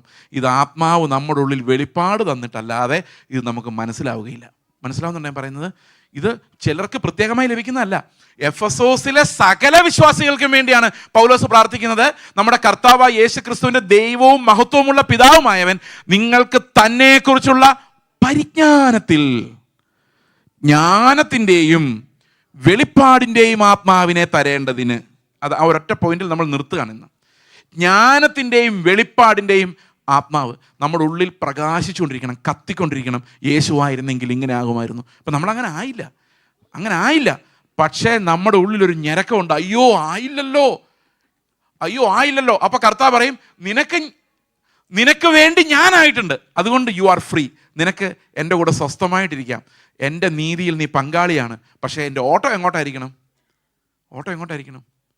യേശുവിൻ്റെ പരിജ്ഞാനത്തിലേക്ക്. അവൻ എങ്ങനെ ജീവിച്ചു അതിൻ്റെ വെളിപ്പാടിനെയാണ് ഈ പരിജ്ഞാനത്തിൽ, ജ്ഞാനത്തിൻ്റെയും വെളിപ്പാടിൻ്റെയും ആത്മാവ്. അപ്പോൾ ഓരോരുത്തരോടും ഡീൽ ചെയ്യുമ്പം നമ്മുടെ ശരീരം കാരണം ഇംപെർഫെക്റ്റ് ആയിരിക്കും. പക്ഷെ ദൈവത്തിൻ്റെ ആത്മാവ് നമുക്ക് കാണിച്ചു തരുന്നത്, വാട്ട് വുഡ് ജീസസ് ഡു?